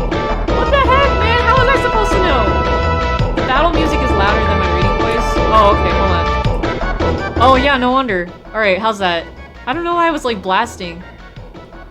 Alright. Ah! By pure reflex, I shielded my face with my arm. Yeah, they taunted me with that fucking magic option, what the heck? An intense pain shot through me from wrist to shoulder. And you're welcome, I got you. The wildcat tried to sink its fangs in deeper, but its grip was poor. I shook it off and gave it a kick for good measure, sending it running back into the pack. Surge, behind you! Panicked by Kid's warning, I whirled wildly around and came face to face with a pair of eyes blazing like hellfire. Dark fire! I attacked. A wildcat was coming right at me. By reflex, I ducked, its attack swiping through the air directly over my head. I felt its hot breath on my cheek as it flew by me. Surge got rabies. You died. The end. Damn it! I can't ever get a good ending. At the same time, I thrust my knife upward, plunging it into the beast's belly. Oh, there we go. With a horrible cry of agony, the wildcat crashed face first into the ground. But I lost my balance in the chaos and fell down in a heap as well. I rolled over and was only just able to stagger back to my feet before readying myself for my next opponent. I was breathing heavily. The handle of my knife was slick with sweat, and I tightened my grip. Excuse me. With a kick like a bolt of lightning, Kid landed a clean hit on the flank of a nearby wildcat. It staggered before losing its footing, letting out a pathetic cry, but Kid had already moved in to finish it off. And then, the roar of fire. A burning smell filled my nostrils, and next to me, a shrill screech pierced the air. Palms sweaty, knees weak, mom's spaghetti, he's nervous! Magil's fire spell engulfed the head of a nearby wildcat. It fled, darting off into the darkness like an arrow. Woo, we won, I think. Okay, cool. I scanned the area. Only moments ago we had been surrounded, but now there wasn't a single wildcat left. Kid and Magil had either sent the rest off with their tails between their legs, or put paid to them once and for all. Ha! You're dreaming if you think a pack of flea-bitten moggies is gonna stop us, Lynx! Kid crossed her arms and flashed a triumphant grin. Meanwhile, I was panting heavily, and it felt like my legs were about to give out from under me. I collapsed to my knees, overwhelmed by what I'd just been through. I'd taken a few hits, but I was fine otherwise. A couple of scars to talk about later, maybe, but nothing that would stop me carrying on. Were you hurt? Magil looked down at me, his face expressionless as ever. No worries, Madge. He'll be alright. Well, he'll be right, said Kid, barging in to get a better look at me. He may be a winging sook, but it'll take more than a few scratches to kill this one. She was nothing if not sympathetic. But she was right. This was no time to be bemoaning my lot. Bemoaning? We hadn't even reached the manor yet. I dabbed at my wounds with a tincture-soaked cloth and wrapped them with bandages, then looked up at the other two. We're just getting started, I grinned back, putting a brave face on things. That's what I like to hear, Kid cheerily announced from close quarters. But then her eyes turned cold, like the cool glow of the moon in the night sky. It's gonna be a long night. Aside from, you know, having Surge and Kid be here, I'm not really sure how it fits into the Chrono Cross story. I don't even know if this is supposed to be an AU or what. Oh, Lynx is there too, but yeah, I have no idea. Yeah, and it's weird, Magus and Kid are together here. I have played Chrono Trigger, but I haven't finished it, but I do remember Magus. I know that, you know, you do fight against him, like, at first, and then he joins your party. But I don't really know too much. Like, I think the last place I was in when I was playing Chrono Trigger was the Kingdom of Zeal, but I don't remember actually beating it. I know who Shala is, though. But yeah. So I'm aware of who she is and how she fits into this. But yeah. I nodded, trying my hardest not to utterly lose myself in her pale blue eyes. Alright, let's get this show back on the road. She turned away and marched off deeper into the trees without looking behind to see if me and Magil were following her. Maybe that's why Magus and Kid are together here? Maybe? Yeah, I'm not sure. I don't really know. This was what kind of inspired Cross because the creator wanted to do more with Surge and Kid. Okay. So was this like initially just like kind of like a one-off spin-off kind of thing? Magil, of course, was already right behind her, his unhurried gait making it seem as though nothing much had happened at all. Yeah, this did come out before Chrono Cross, like I said earlier. It's kind of like a prequel. I jumped back up to my feet to chase after them. I'd be in for even more trouble than I'd bargained for if I got separated from them. The dark forest inside the manor's perimeter seemed to go on forever, a labyrinth of trees and boulders.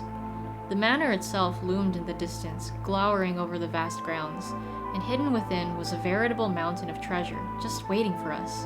I don't know, that sounds kinda sus. Lord Lynx was the noble who ruled the remote territory of Regiora. He was also Kid's mortal enemy. We were there that night to steal a certain jewel he kept locked away in his most closely guarded vault. The Frozen Flame. Hey, it's the goddamn Frozen Flame. The Frozen Flame was veiled in mystery. It was said to be imbued with an uncanny energy, and possessed of a beauty and clarity that made it a priceless treasure. Countless thieves had tried to steal it, and not one of them had come close to succeeding. Nor had any of them escaped the manor alive. And now it was our turn to try and sneak into this place of death. Led by a girl who had the ambition to make the impossible possible, a hunger for vengeance that drove her onward, and a desire for riches that could never be satisfied. I beat the final boss. It faded away, and nothing was resolved. The end. Yup, that pretty much Chrono Cross. It's gonna happen here too, just watch. As we pressed on through the tree-filled darkness, the shadows gave way at last, revealing the true extent of the vast mansion.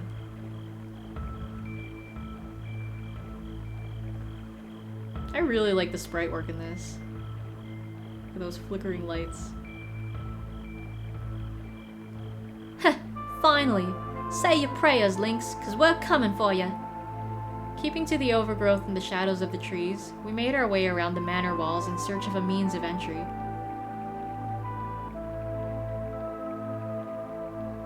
Eventually, we came to a terrace overlooking the garden. There was no sign of any guards nearby. The only thing surrounding the manor was an uncanny stillness. This will lead us straight into the West Wing. Just as well. We don't have any business in the rest of the manor tonight, said Magil, gazing up at the dark building towering over us in the night. Alright then, what are we waiting for? With that, Kid made to vault over the railing of the terrace. Stop! Magil hissed sharply. Remember what we're here for. Our main target is the vault and the frozen flame within it. We focus on this above all else. Your vengeance is of secondary concern. Agreed? Glancing over her shoulder, Kid replied with a reluctant, Yeah, don't get your knickers in a twist. But if we happen to run into him... But if we happen to run into him, I'm gonna knock that Drongo's block off. And neither you or anybody else is gonna stop me. I fucking love her vocab. I guess Kid was going to get her way whether we liked it or not. Let's go, boys. The night is young. She cleared the railing with a sprightly hop and vanished inside the manor. She's just very aggressively British. I glanced toward Magil and nodded in silence. We followed Kid's lead and were soon inside Lord Lynx's lair. The darkness swallowed us whole.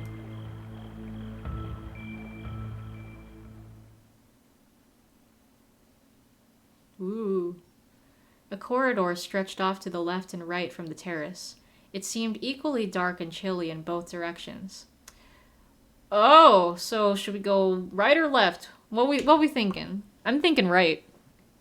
You wonder what a British accent is like in the original Japanese. Yeah, I know, right? I wonder how they made her talk.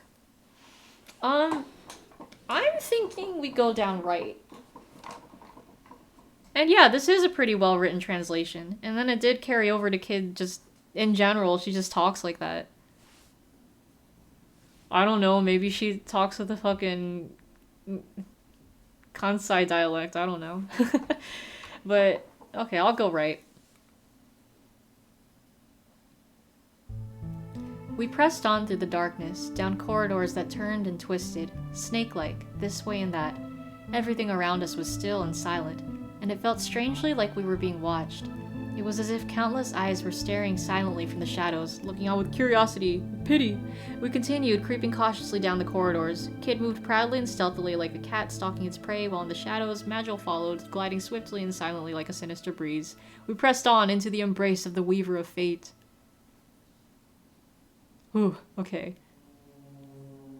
A short way along the corridor, running from the right-hand side of the terrace, we found an ancient-looking door, again on our right. Ooh. Kid pressed an ear against it, listening for any signs of life. Dead quiet. Don't reckon there's anybody in there.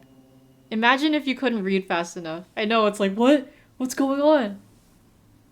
Lucky I can talk fairly quickly. Let's open the door. Opening your... In we go.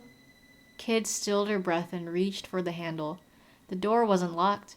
It swung slowly open. What's this room supposed to be? Place is a dump. Fuck it. Closes your. Kid had poked her head in through the door, taking a quick peek to see if there was anyone inside, and was disappointed by what she found. What? Nothing? What is it?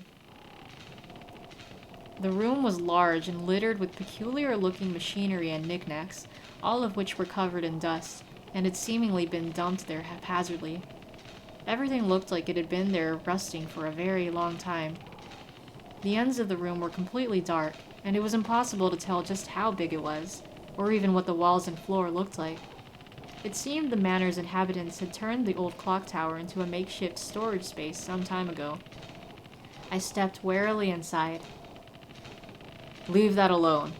I looked over toward Magil and saw Kid trying to pull something from the shadows. It was a huge sword that appeared to be very old indeed. You don't need that old bludgeon. It'll only get in the way. And as much of an antique as it is, it won't fetch much on the market in that condition. Yeah, reckon it might, you know. There's plenty of collectors who just love old bits of junk.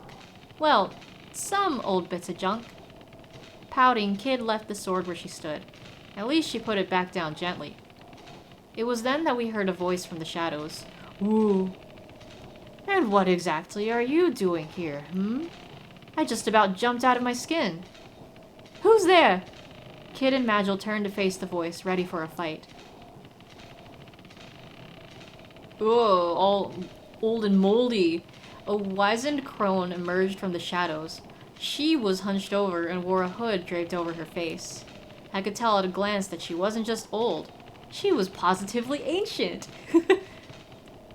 That's just some doddery old bag. What do you think you're doing sneaking up on us like that? Kid's shoulders relaxed as the tension left her body. Magil, however, continued to give the woman a piercing stare. Oh, what an impish little thing you are! Here to visit a friend, perhaps? Not in the dead of night, I suspect. The crone narrowed her eyes. Let's get a closer look at you. Ah, yes. You must be here to get your revenge on Lynx. How did she... My heart jumped. She seemed to know exactly who we were. We were in trouble. What if she sounded the alarm? We'd have to give up on the treasure and run for our lives. What were we going to do? You know what? Let's finally tell her she was right. We're not here to lie. So, what if we are? Kid narrowed her eyes right back at the crone. What's it to you if we're here to get our revenge on old Lynxy boy? You gonna do something about it? You never change, do you? The crone chuckled madly, her small frame shaking. Ah, the boldness of youth. Yes, that's the spirit. You what? Kid looked at the crone completely confused. I was no less mystified. What the heck are you on about? It's probably Lynx in disguise. Or not. You what? Right? I had to. Oh, it must have been 4 or 5 years ago. Yes, it was around then that an innocent young thief stole into the manor looking to singe Lord Lynx's whiskers. Wait, what? Is it a time loop or what? Also, I like this song. This song's pretty. I think this one's called Star Stealing Girl. There's a cover that the 1UPs have done, and I always use it whenever I read AI Dungeon on here. She couldn't have been much older than 10, now that I think of it. Oh, okay. Excuse me. Shocked, my gaze turned to Kid. I know, right? The phrase innocent young thief. A wet glint had appeared in Kid's eyes, but her glare was like ice. It certainly felt as if the temperature in the room had suddenly dropped below freezing. With a chuckle, the crone continued her story, pretending not to have noticed the change in mood. She was an orphan, you know. Came after Lynx to avenge a woman who loved her like her own daughter. But all the vengefulness in the world couldn't change the fact that she was only a little girl. She was no match for Lynx's men, sadly, and they quickly captured her. Lynx is the kind of man one would fear to have for an ally, never mind a foe. Had it not been for the timely assistance of a friend of hers, the girl would have certainly been executed. The way the people of the manor told it, the very shadows pitied the girl and rushed in to spirit her away. I wonder how much of the tale could be true. I have nothing but sympathy for those who know failure, of course. You can't win all the time. And sometimes, against all the odds, fate really can be foiled, and the clockwork of history sent into disarray.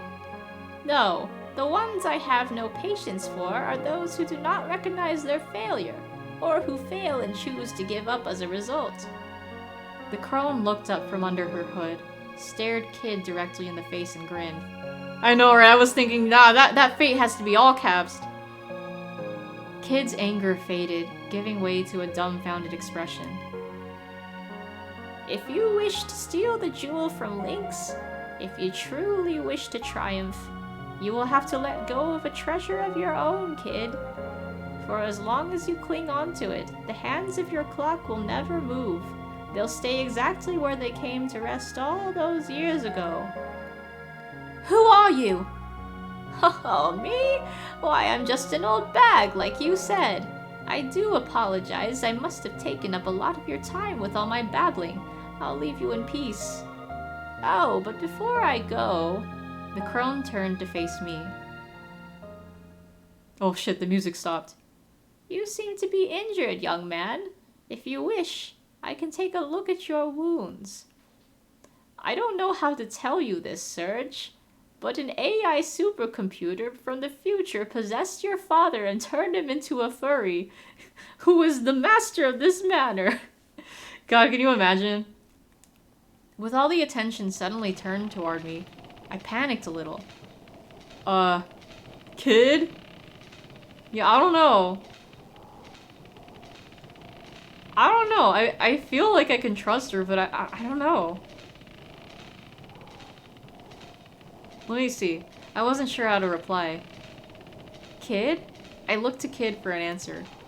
She's asking you, not me. I'm not your bloody mom, came the reply. I turned back to the old crone only to see that she had vanished. Well, shit. Okay. Who the heck was that? Kid couldn't believe her eyes. How could the crone just vanish? We won't find any answers here. Time to move on. Magil brought us back down to earth, emotionless as always. It always seemed as if he thought nothing had happened at all. Yeah, I guess you're right. Kid could not believe her eyes. If 10 million fireflies. Hesitation means defeat. Damn it, yeah, imagine I have to start over. I don't know though. Whatever. The door led back into the corridor, which stretched off to the left and right. Rightward lay the depths of the manor, while the way to our left led back to the terrace. We're gonna keep going. Continuing on down the corridor, we came across a rather sturdy-looking door on our left. A little further on stood a stairway leading upward. Well, this door's clearly meant to keep something safe. If there ain't some kind of treasure behind it, my name ain't Kid. Yep, that's the smell of cold, hard cash. All right, she muttered to herself as she began to inspect the door more closely. Fuck it, let's get the treasure. Oh yeah, right? I liked their silhouettes on the floor, yeah. Or let's go inside. Wait, actually no, hold on. We're not here for this. But... Nah, I don't know. The music's kind of sus. It might be a trap. Let's go on. The corridor ended at the foot of some stairs. With Kid in the lead, we headed upwards. It was dark, and the stairwell was narrow. We watched our footing carefully as we climbed. The stone of the steps was worn smooth with age, and I lost count of how many there were as we spiraled onward and upward. An awful sense of foreboding haunted me. I had no idea why, but it felt as though we were marching to the gallows. When we arrived at the top of the stairs, we were greeted by an old, heavy door looming in the silence. Yeah, no, I'm pretty sure that last door was a trap. With our loopy stairs, but we got it. All was deathly silent, and the still, clammy air added to the sense of ominous apprehension. Something's very wrong here, I muttered without thinking. I hear cursed whispers from beyond the door, Magil added, doing nothing to lift the mood. Ah, grow up, will ya? Kid shot back at us derisively. She was already examining the door. Well, it ain't locked, and I don't hear anyone inside. Go back, go in. I mean, go in. Go in there. All right, here goes. Kid tried the handle. The door opened, and with a slow, heavy swing, revealed what lay beyond.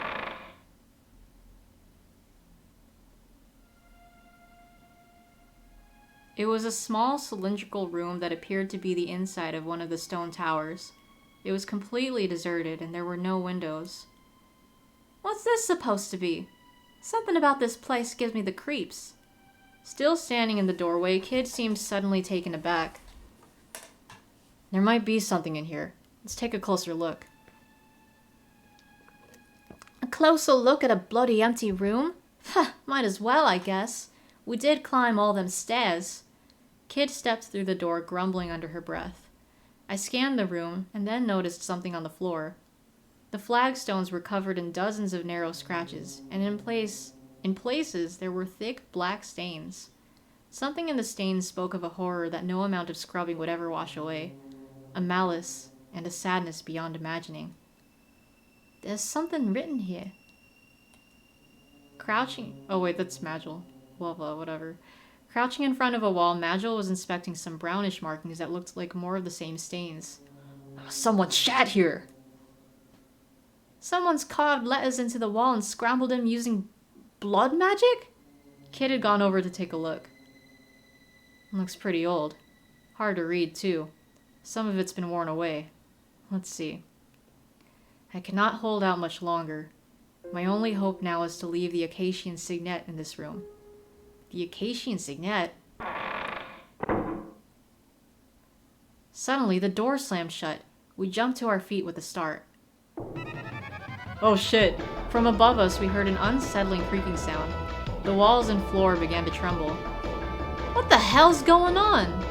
Kid's eyes darted around the room as she desperately tried to figure out what was happening. The creaking sound from above continued, and the ceiling moved ominously closer. Up there! Oh shit.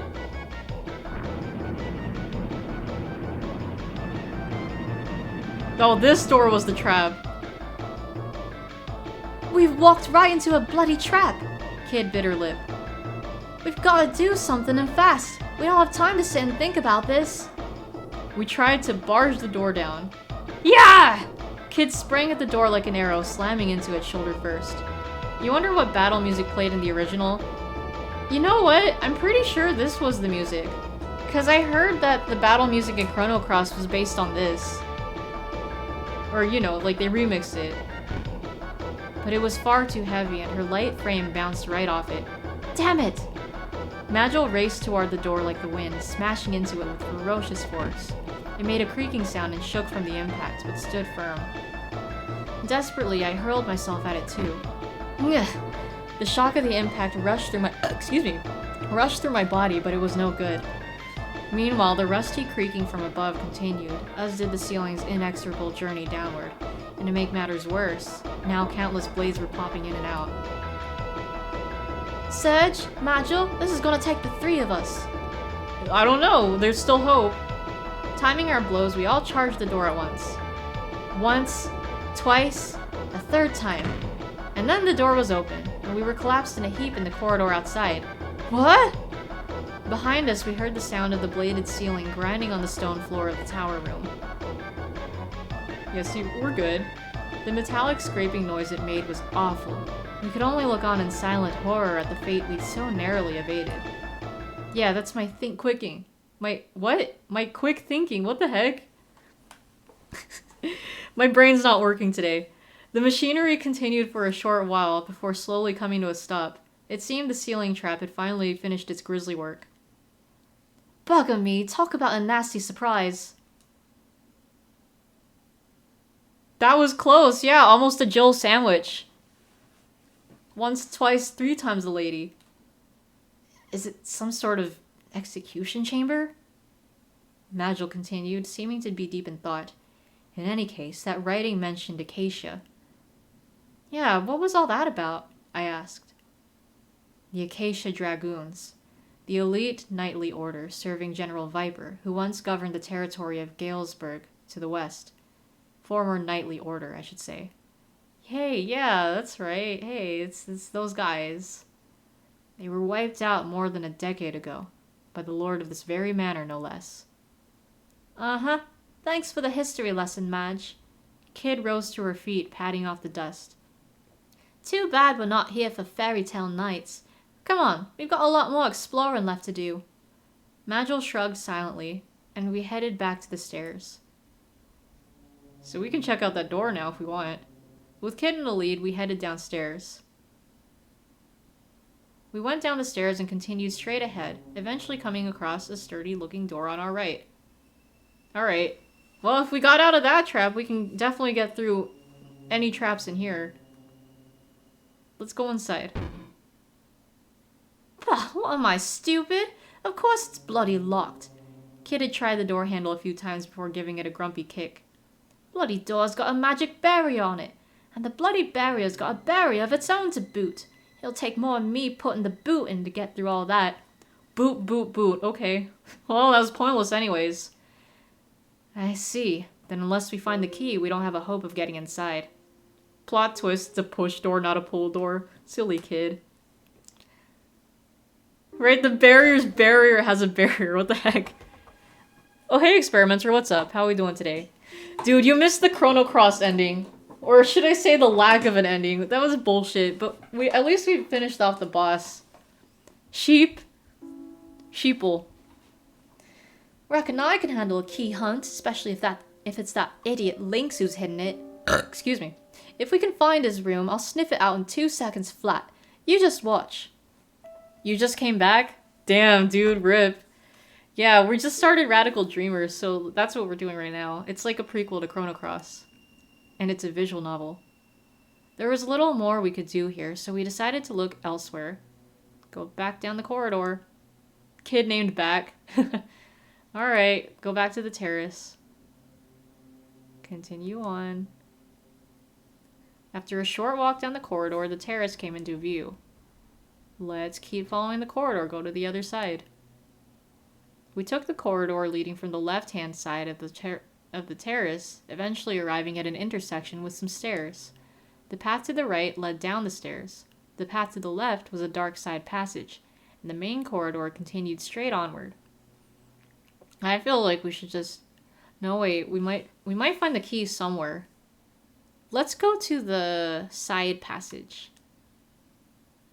We headed down the side passage. At the end of it, we came to an old, immaculately polished door. Go inside. Kid gently pushed the door ajar and peeked into the room. The next thing I knew, she'd slipped inside. Magil and I followed. Looks like a study. The room was lit by the moonlight coming through the long, slender windows, slanting down in pale beams through the darkness. It was pretty big for a study, with an immaculate antique desk dominating the center. Hey, it's that one song! There were rows of bookshelves lined with thick, dusty old tomes. The wall to the rear of the room was decorated with paintings, and shelves of vases and painted plates stood before it. They all seemed to be curios from foreign lands. Let's check the desk. I went over to the desk and started searching the drawers. When Kid slips inside. There I found a neatly arranged set of pens, ink bottles, and other writing materials. Nothing of interest, in other words. A small portrait on the desk caught my eye. It was a picture of a young girl with a gentle smile on her lips. Look at this photograph! Who was she? That's the girl Lynx adopted. If you ask me, it wasn't because he was looking to help the needy, said Kid, peering over my shoulder. She wrinkled her nose in distaste. Huh, not even a looker. The lights flicker as well. Oh shit, there's a knock at the door. It wasn't a loud knock, but in the bottomless silence of the night, it might as well have been a thunderclap. Kid and I stood bolt upright and turned toward it. Magil, meanwhile, hid in the shadows, drifting away like smoke. Panicked, I whispered to Kid.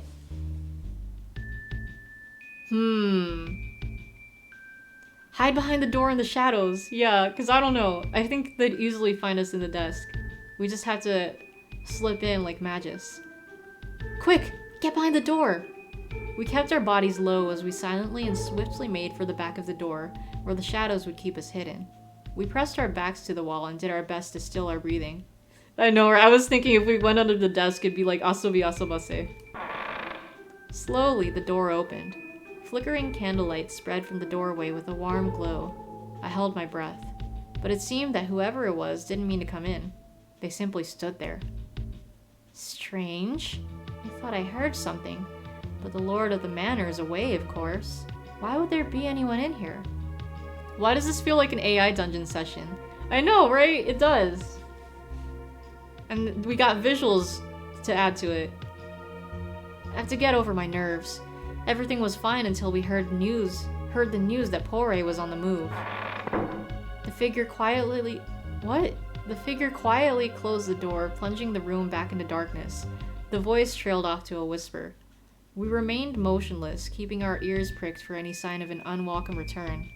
All we heard were footsteps moving away. Sapore has made its move. Magil emerged from the shadows, contemplating the news we'd overheard. Kid, if the rumors are true, we might well be about to find ourselves in a very difficult situation. This seemed to set her thinking too. Pore was a powerful nation that ruled the southern continent. I'd heard it was a prosperous land whose recent and sudden development had pushed it far ahead of its neighbors, which made me wonder, what would its inhabitants want here, out in the sticks? They couldn't be after the frozen flame too, could they? As valuable as it might be, a jewel was just a jewel in the grand scheme of things. I couldn't imagine it being an item of national interest. I mean, ultimately it was just a pretty rock. Right? Huh. Let them do what they want. If everyone's busy playing soldiers, they won't be bothering us. Come on, we've got things to do. She headed for the door. We left the room and made our way back down the side passage. Okay, I guess we don't really need to go back in there. We made our way back down the dark side passage leading from the study. Alright, back at the intersection. Let's go down those other stairs. Yeah.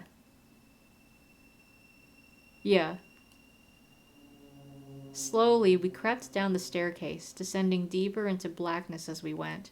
At the bottom, the path split. The way to the left continued on to an atrium that resembled a sort of plaza, while the path to the right was a winding passageway that trailed off into darkness. Let's go to the plaza. Yeah, there's like GIFs in this, like moving sprites. So it's cool. We got like visuals for this thing. I like the sprite work. Kid poked her head through the arch-shaped door and took a look around. Huh, it's big in here. Must be some kind of hall. We took a cautious look around, then entered one after another. Oh, weird statue. The atrium was like a beautiful plaza, complete with a statue that doubled as a fountain. Pillars and arches lined the walls, and in the center was a small pool of clear water, above which the statue stood.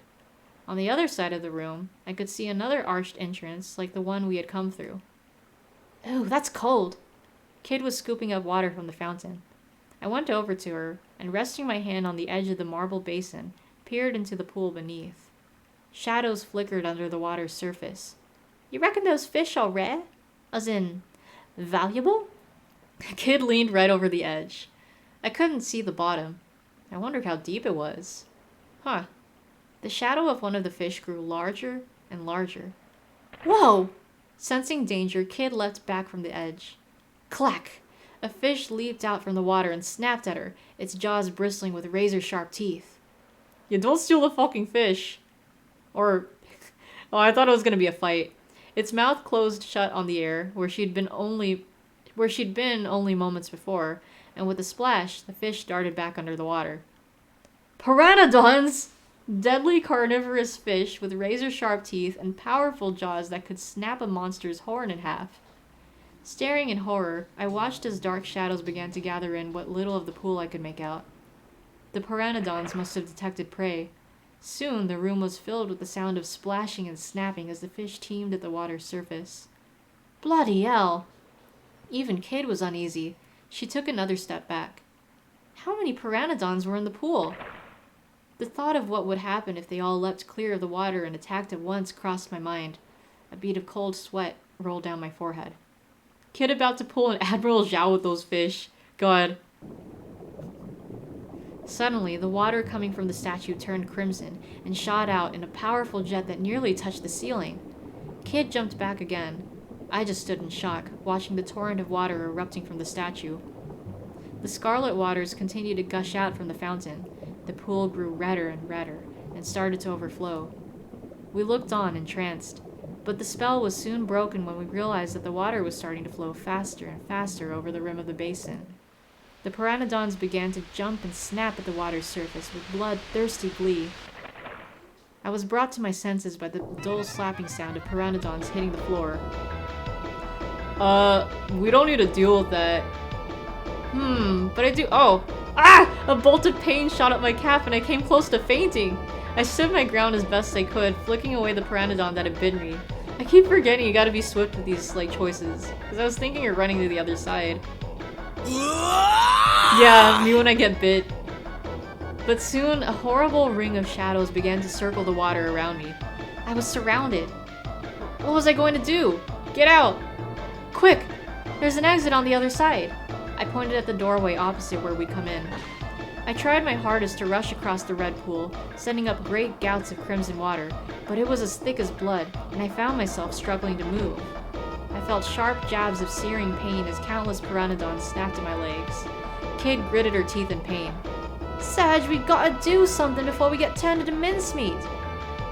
Alright, get out of here. Kid, let's get out of here. In a panic, we splashed through the water back to the corridor we came from. The fangs of the pteranodons snapped at my legs, and I felt a searing pain. But I had to endure it if I had any hope of reaching the entrance. Breathing heavily, I finally found myself back in the corridor outside.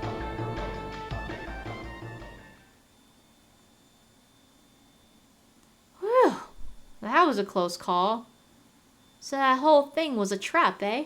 Talk about twisted. Lynx is even more of a sick bastard than I thought. I was about to say he wouldn't have to be if he didn't have to guard against people like her breaking into his home. But I thought better of it. Well, at any rate, I think we can consider that a dead end. Let's go back. Defeated, we left the atrium. Something caused Kid to stop in her tracks. Hello, hello. What do we have here? She pointed to the side of the entranceway to the hall. I found myself face to face with the sculpture of an old man's face, with a truly phenomenal beard. Yeah, I know, right? So many trap rooms. I gotta be careful.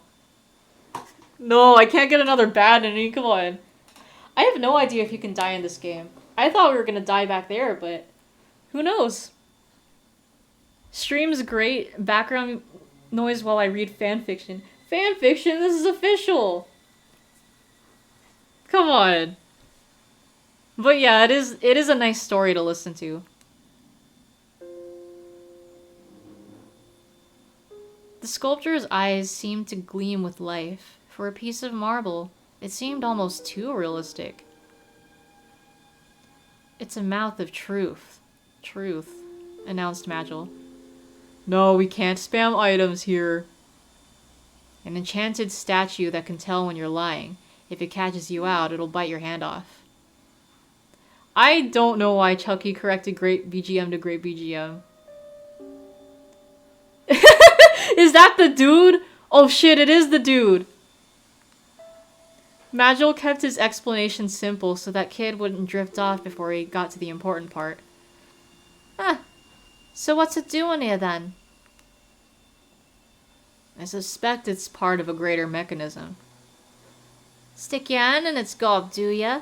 Righto. Let's see what happens, shall we? With the mischievous glint in her eye, Kid darted over and stuck her hand in its mouth without a moment's hesitation. Nah, Chuck, you're good. Kid, please. She stood there for a moment waiting, but it didn't take long for her to get bored. Huh, nothing. Suddenly, I had an idea. Hey, Kid, who's the greatest thief who ever lived? Me, of course, you drunk. Kid answered without a moment's hesitation, and then, suddenly, her face twisted with pain. Oh shit, Surge! What an asshole. The teeth of the marble sculpture had clamped down on her hand. It bit me! She cried. Knock it off! Everyone knows it's the truth. Ow! The sculpture bit her again as soon as she spoke. Ah! You lil! A cold sweat formed on Kid's forehead. The sculpture was tightening its grip. It won't let go until you say something true. Oh wait, it won't let go until you say something true. Despite the obvious urgency of the situation, Magil was matter of fact as ever. Just say anything, Kid. Anything. As long as it's the truth. Obviously, Kid wasn't listening. Instead, she just kicked awkwardly at the statue. Oi, Beardy! Let go of me bloody hand! She planted her feet either side of its mouth and tried her hardest to pull herself out. She heaved, kicked and stamped, grunted and strained. And then, finally, her hand popped free. Okay. Yeah, it's a funny scene. I was taken aback by what I just witnessed and couldn't say a word. See? Told you it was the truth. Kid raised her hand in the air triumphantly as if to demonstrate. I could see heavy bite marks. The sculpture hadn't come away from the struggle unscathed either. Kid's attempt to break free had left it cracked in several places. Magil pointed silently at part of it. I went to take a closer look and saw a pale, flesh-colored tongue. I expect we're supposed to put something there, commented Magil. Something? What exactly? I replied. Kid stood there for a moment, lost in thought, and then she started to unload all the knickknacks she'd been carrying. Kid just got hit by Teddy through the TV. It's bitter. It was a strange collection of odds and ends, pulled out from her pockets, her boots, and even from her braid. Jeez, what the hell is she hiding in there? Alright, Sedge. Now it's your turn to have a go with that stupid statue. Kid grinned at me, holding her assortment of knickknacks out on the palms of both hands. I guess she'd decided that whatever further horrors the statue had in store, she'd rather not face them herself. Nice, kid. Real nice. Grumbling to myself, I reached out to pick an item. I chose... That is a lot to choose from. I chose not to waste my time on this. Or to not waste my time on this. Because I'm pretty sure these won't work. I lingered for a moment but pulled my hand away. It didn't seem like any of them was what we were looking for. Yeah, I guess she has a centipede. Alright, let's just forget about it for now, muttered Kid, stowing all her valuables. I was sure we'd find a use for this stuff. Whatever. Best get moving, eh? Defeated, we left the atrium behind us. A scream pierced the darkness, turning my blood to ice. I realized then that a pair of crazed, blood-red eyes was staring into the depths of my soul. What? It was a griffin! In a panic, I tried to slip the knife from my belt, but before I could draw my weapon, the griffin had spread its powerful wings and swooped toward me with an almighty screech. Imagine one of the options was Kid's hand. That'd be funny. I was knocked back and sent rolling across the ground. I gasped with pain as the wind was knocked out of me. Sedge, you okay? Every nerve in my body was screaming. Seriously? I know, right? Where the fuck did this thing come from? I held back the groans and staggered to my feet. I looked up to see the massive griffin in front of me. Its hellish red eyes stared down its beak. It was going to attack. What could I do? I jumped back. Almost by reflex, I jumped back. It suddenly beat its wings wildly, sending a barrage of razor-sharp feathers flying right at me. Yeah, apparently Surge just gets hurt every single time. Ah! The feathers pierced my body. I gritted my teeth and pulled them out as quickly as I could, then turned to face the griffin again. As the beast's mad red eyes glared at me, I desperately tightened my grip on my knife. You had to look up one of the options. Apparently one of the things was a small bomb made of a metal or wooden box filled with powder used to blast down a door or to make a hole in the wall. I didn't see that there! This is like QuickTime events before QuickTime events existed, right? Radical Dreamers did it first. Oh my god, Milkman, you missed the fucking ending to Chrono Cross. Which wasn't really much at all. Like, it was just, we beat the boss and then that was it. The credits rolled. But now we're here playing Radical Dreamers. It's basically a prequel to Chrono Cross. Unfortunately, no fun guy. I know, right? It was dumb. I attacked! I reversed my grip on my knife and plunged it into the griffin's neck with all my might. The griffin's body contorted with agony. Driven mad with rage, the griffin shook its head this way and that. I quickly pulled my knife out from its neck and rolled away to put some space between us. They did do fungi dirty. Yeah, like, I still don't know what the fuck we just watched. It's bullshit. Don't move, Sedge! Yelled Kid from behind me. Suddenly, she landed on my shoulders, then leapt up into the air. Crack! Her knee crashed into the side of the creature's skull, making a crunching sound I could feel in my bones. Ouch! The griffin screeched in agony. And then it turned its mad, crazed eyes toward me, where I lay on the floor having been used like a springboard by Kid. You stopped watching One Piece for this? Just so they could disrespect your boy? Yeah, apparently. Just my luck. It was going to attack. I'm gonna duck. Almost by reflex, I ducked the attack. Yeah, give it a galactic punt. Unexpected, you're sewing? You're sewing? Okay. The creature lunged at me with its razor-sharp beak. Ah! A sharp pain tore through my shoulder. I was finished. Clutching my lacerated shoulder, I collapsed to the ground. Okay, now I'm dead. Kid's screams grew more and more distant as my consciousness plummeted into a bottomless darkness. And that was how I died. The end! No, we can keep going. Hold on.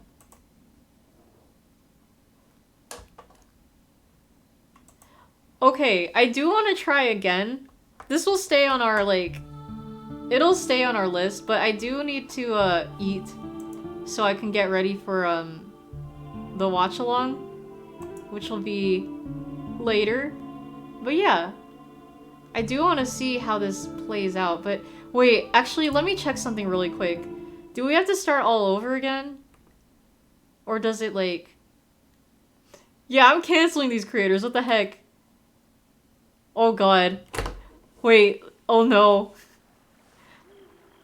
Well, at least now I know what we can do. Oh, we could save. Okay, guys, hold on. Why don't we speedrun? I mean, I can go for a little bit longer. I totally forgot there was menu. Alright. Let me do the good things. Or I could speedrun off stream. Oh, you meant you're suing the creators, okay. No, but yeah. You've been looking for a game like this to relax to. Yeah, it is nice. Okay. Hold on. How do I skip the... What was it? I want to skip text. Wait, no, it's the wrong button.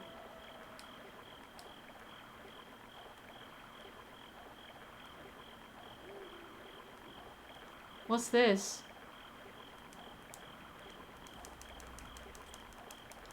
Blah, blah, blah, blah. I'm gonna do that fight over. And the lady. If I do happen to get hurt. I looked at the manual, but I instantly forgot. I looked at it twice and I already forgot. I just know that the X button is the menu. And I know, like... Well, the arrow buttons are supposed to do something.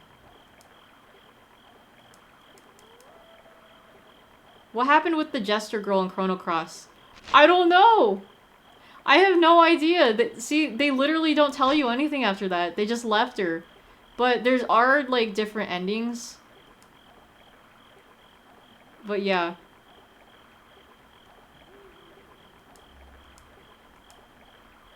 Oh, come on. Why are you guys so butthurt? It's not a big deal. You guys are just haters. I slashed at a nearby wildcat with my knife. This'll... Oh, the beast tried to leap clear, but I was already too close. Yeah, see, I can pull this off better. I felt the blade make contact and was rewarded with a screech of pain. The wildcat jumped away, this time managing to put some space between us. It looked like I hadn't cut it very deeply. That game had so much potential. No, here's the thing. See, there are still different endings. It's just, we happen to get the bad ending because, like, I don't know, choices I made. It's okay. I stood my ground, changing my grip on the knife and waiting for another chance to attack. Sarah's behind you! Blah blah blah. I... attack again. The wildcat was coming right at me. By reflex I ducked, its attack swiping through the air directly over my head. I felt its hot breath on my cheek as it flew by me. At the same time I thrust my knife upward, plunging it into the beast's belly. With a horrible cry of agony, the wildcat crashed face first into the ground. But I lost my balance in the chaos and fell down in a heap as well. Okay, we already saw this.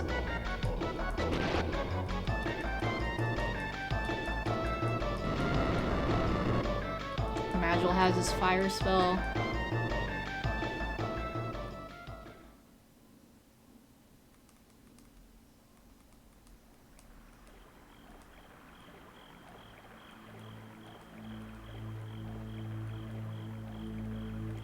Oh, here. I'll take this opportunity to save.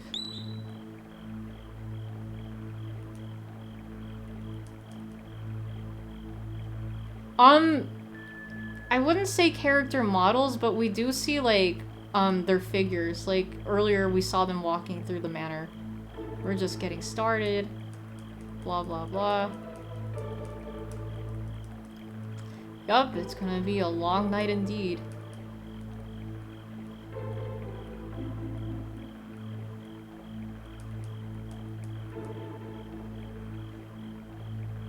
Yeah, so, like, that's them.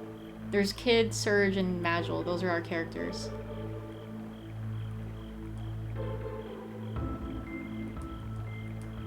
Like, it's more of a, like, visual novel kind of game. And yeah, it's nice. Like, I do like my visual novels.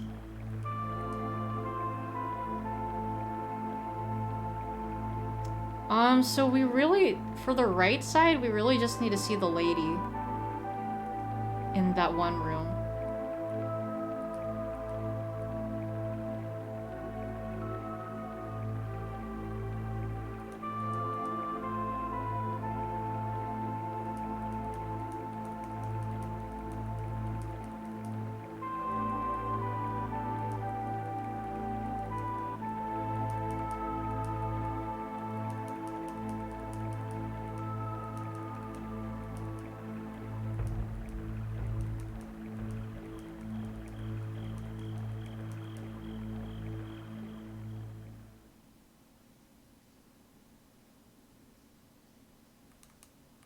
Okay, so let's just go back to the right.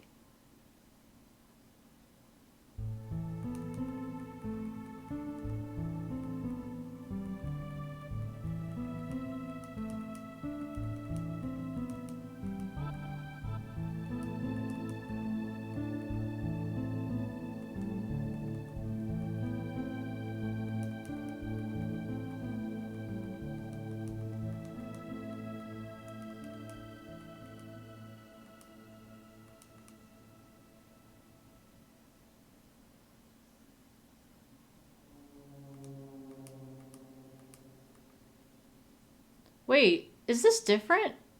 Rattle, Kid stopped us. There's something there. I listened carefully. Rattle, rattle, rattle. The figure appeared in the darkness on the other side of the corridor. It's a skeleton? Wait, this is new. What the heck? We readied ourselves for a fight. What was I going to do? I attacked. Come on then. I leaped at the skeleton. It lashed out with its sword. Blood dripped from my face. The tip of the blade had scratched my cheek. Eep! I jumped back in panic. Help, you brought your brown trousers, grumbled. Oh my god. Is that sand? Oh my god, Sand Undertale. You created a time paradox. Well, okay, that's...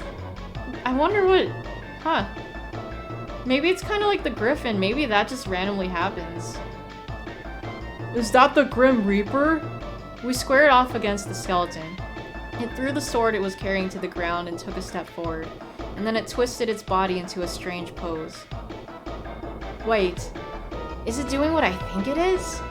It proceeded to contort itself further, adopting a shape that could only be described as highly suggestive. What the heck? For a moment, no one quite knew how to respond. What the bloody hell? What should we...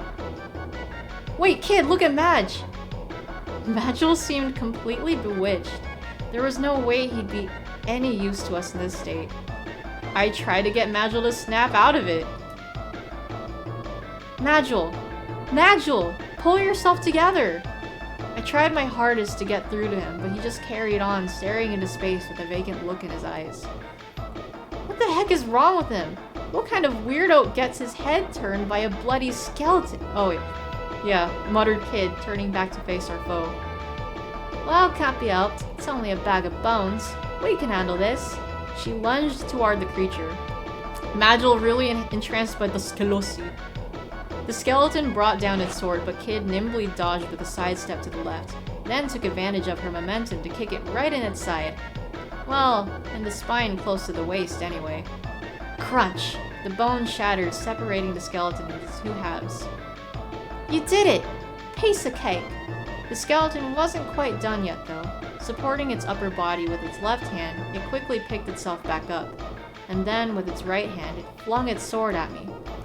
I'm going to dodge to the right. Whoosh! The sword sailed through the air right where I'd been standing only a moment before.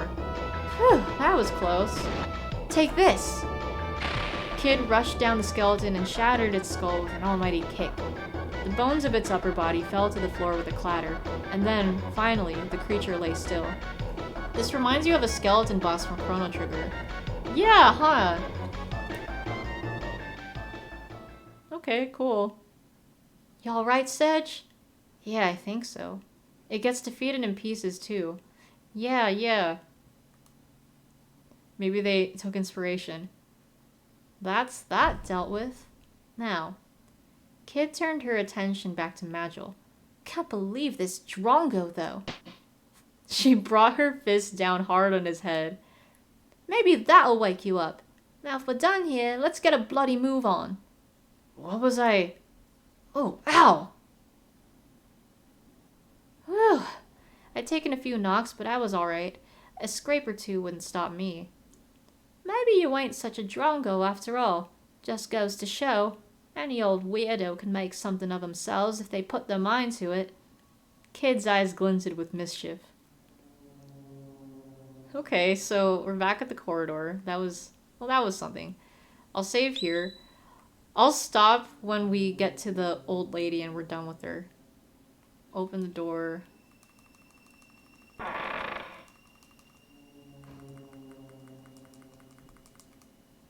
Oh, I can only advance with the A button.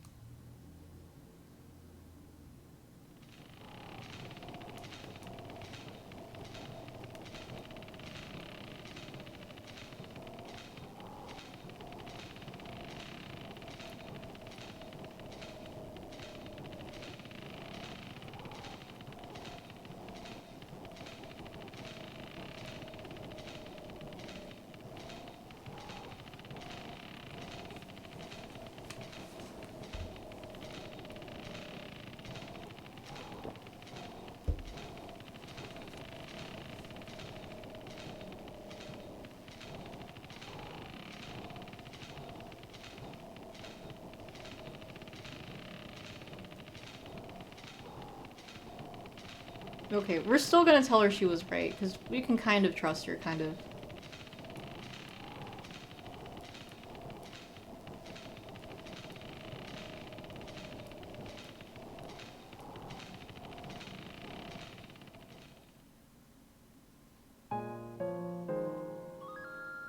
And then we got the nice music again.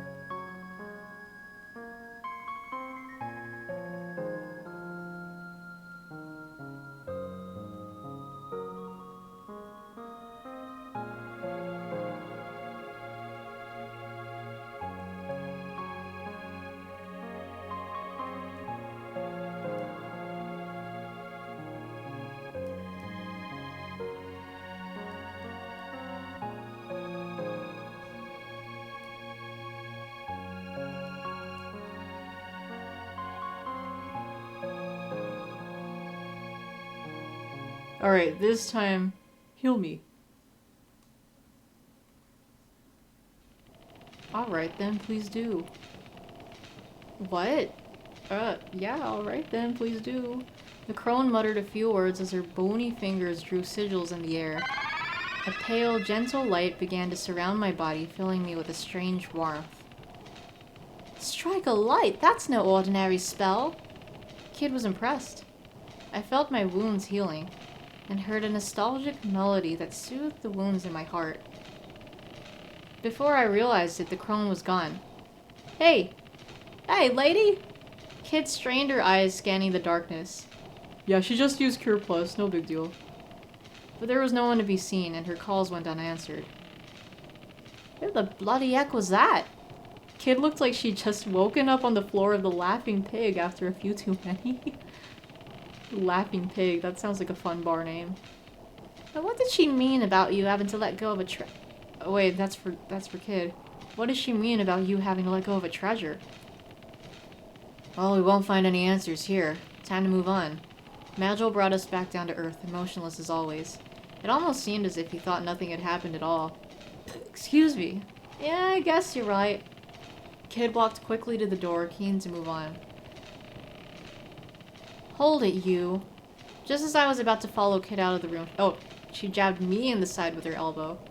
You stingy little bugger, Serge. Why didn't you tell her to share some of that healing magic with the rest of us? Classic, Kid. I didn't see her asking you. Alright, save here. I'm gonna go all the way back to that corridor. Or, yeah, let's go back that way. Because I do need to, like, get the library event.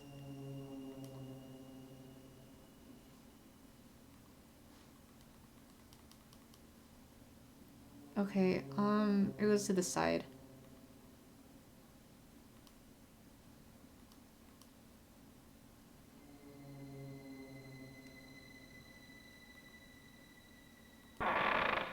And I guess,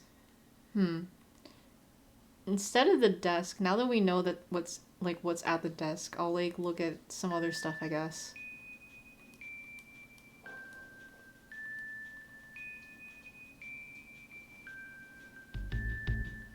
Let's check the bookshelves. Yeah, maybe we'll find something. I walked over to a bookshelf and examined the spines of the neatly arranged volumes.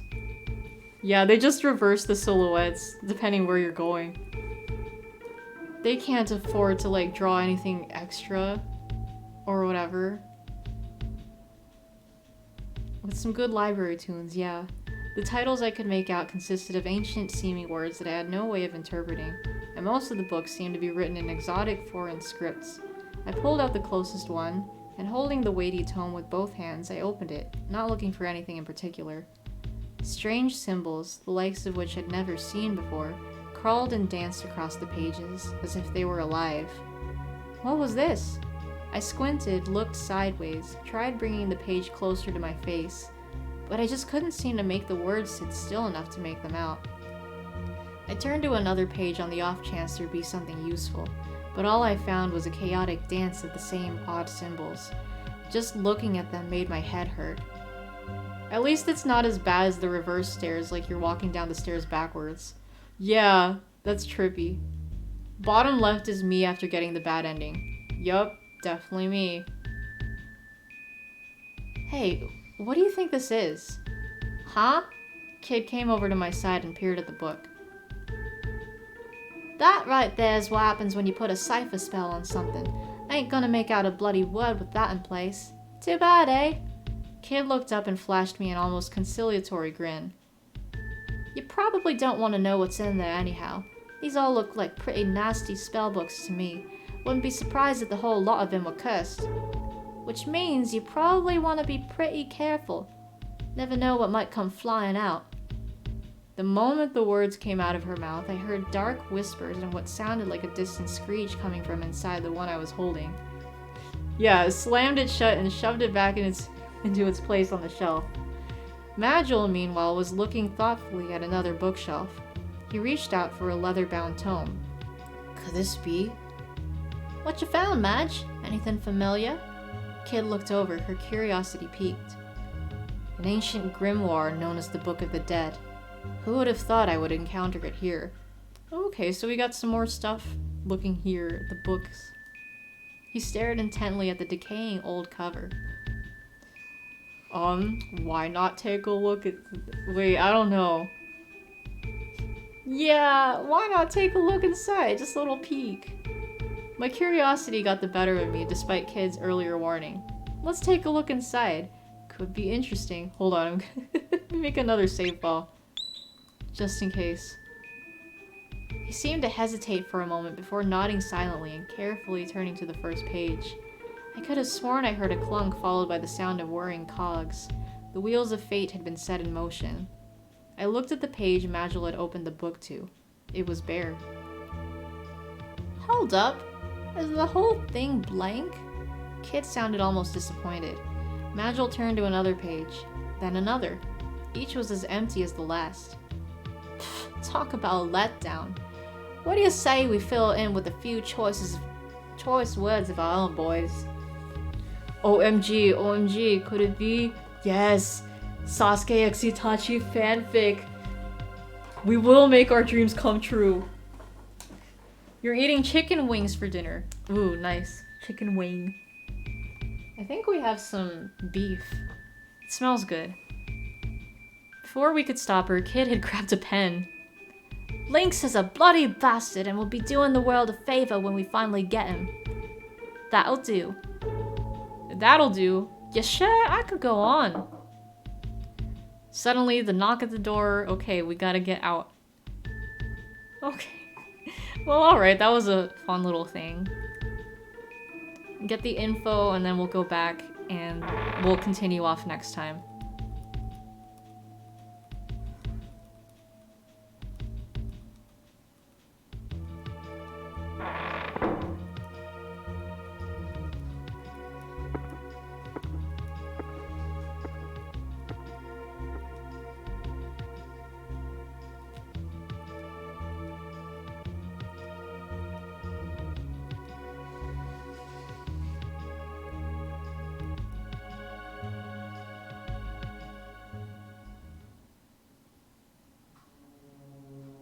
Alright, so I'll save here.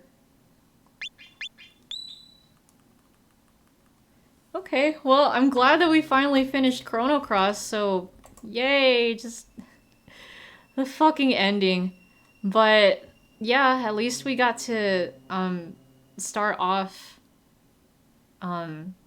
Radical Dreamers, and then we can have like maybe another 1 or 2 streams, because I don't think it's too long, but you know, with all the choices here, I'm sure we could like get a few good streams out of that.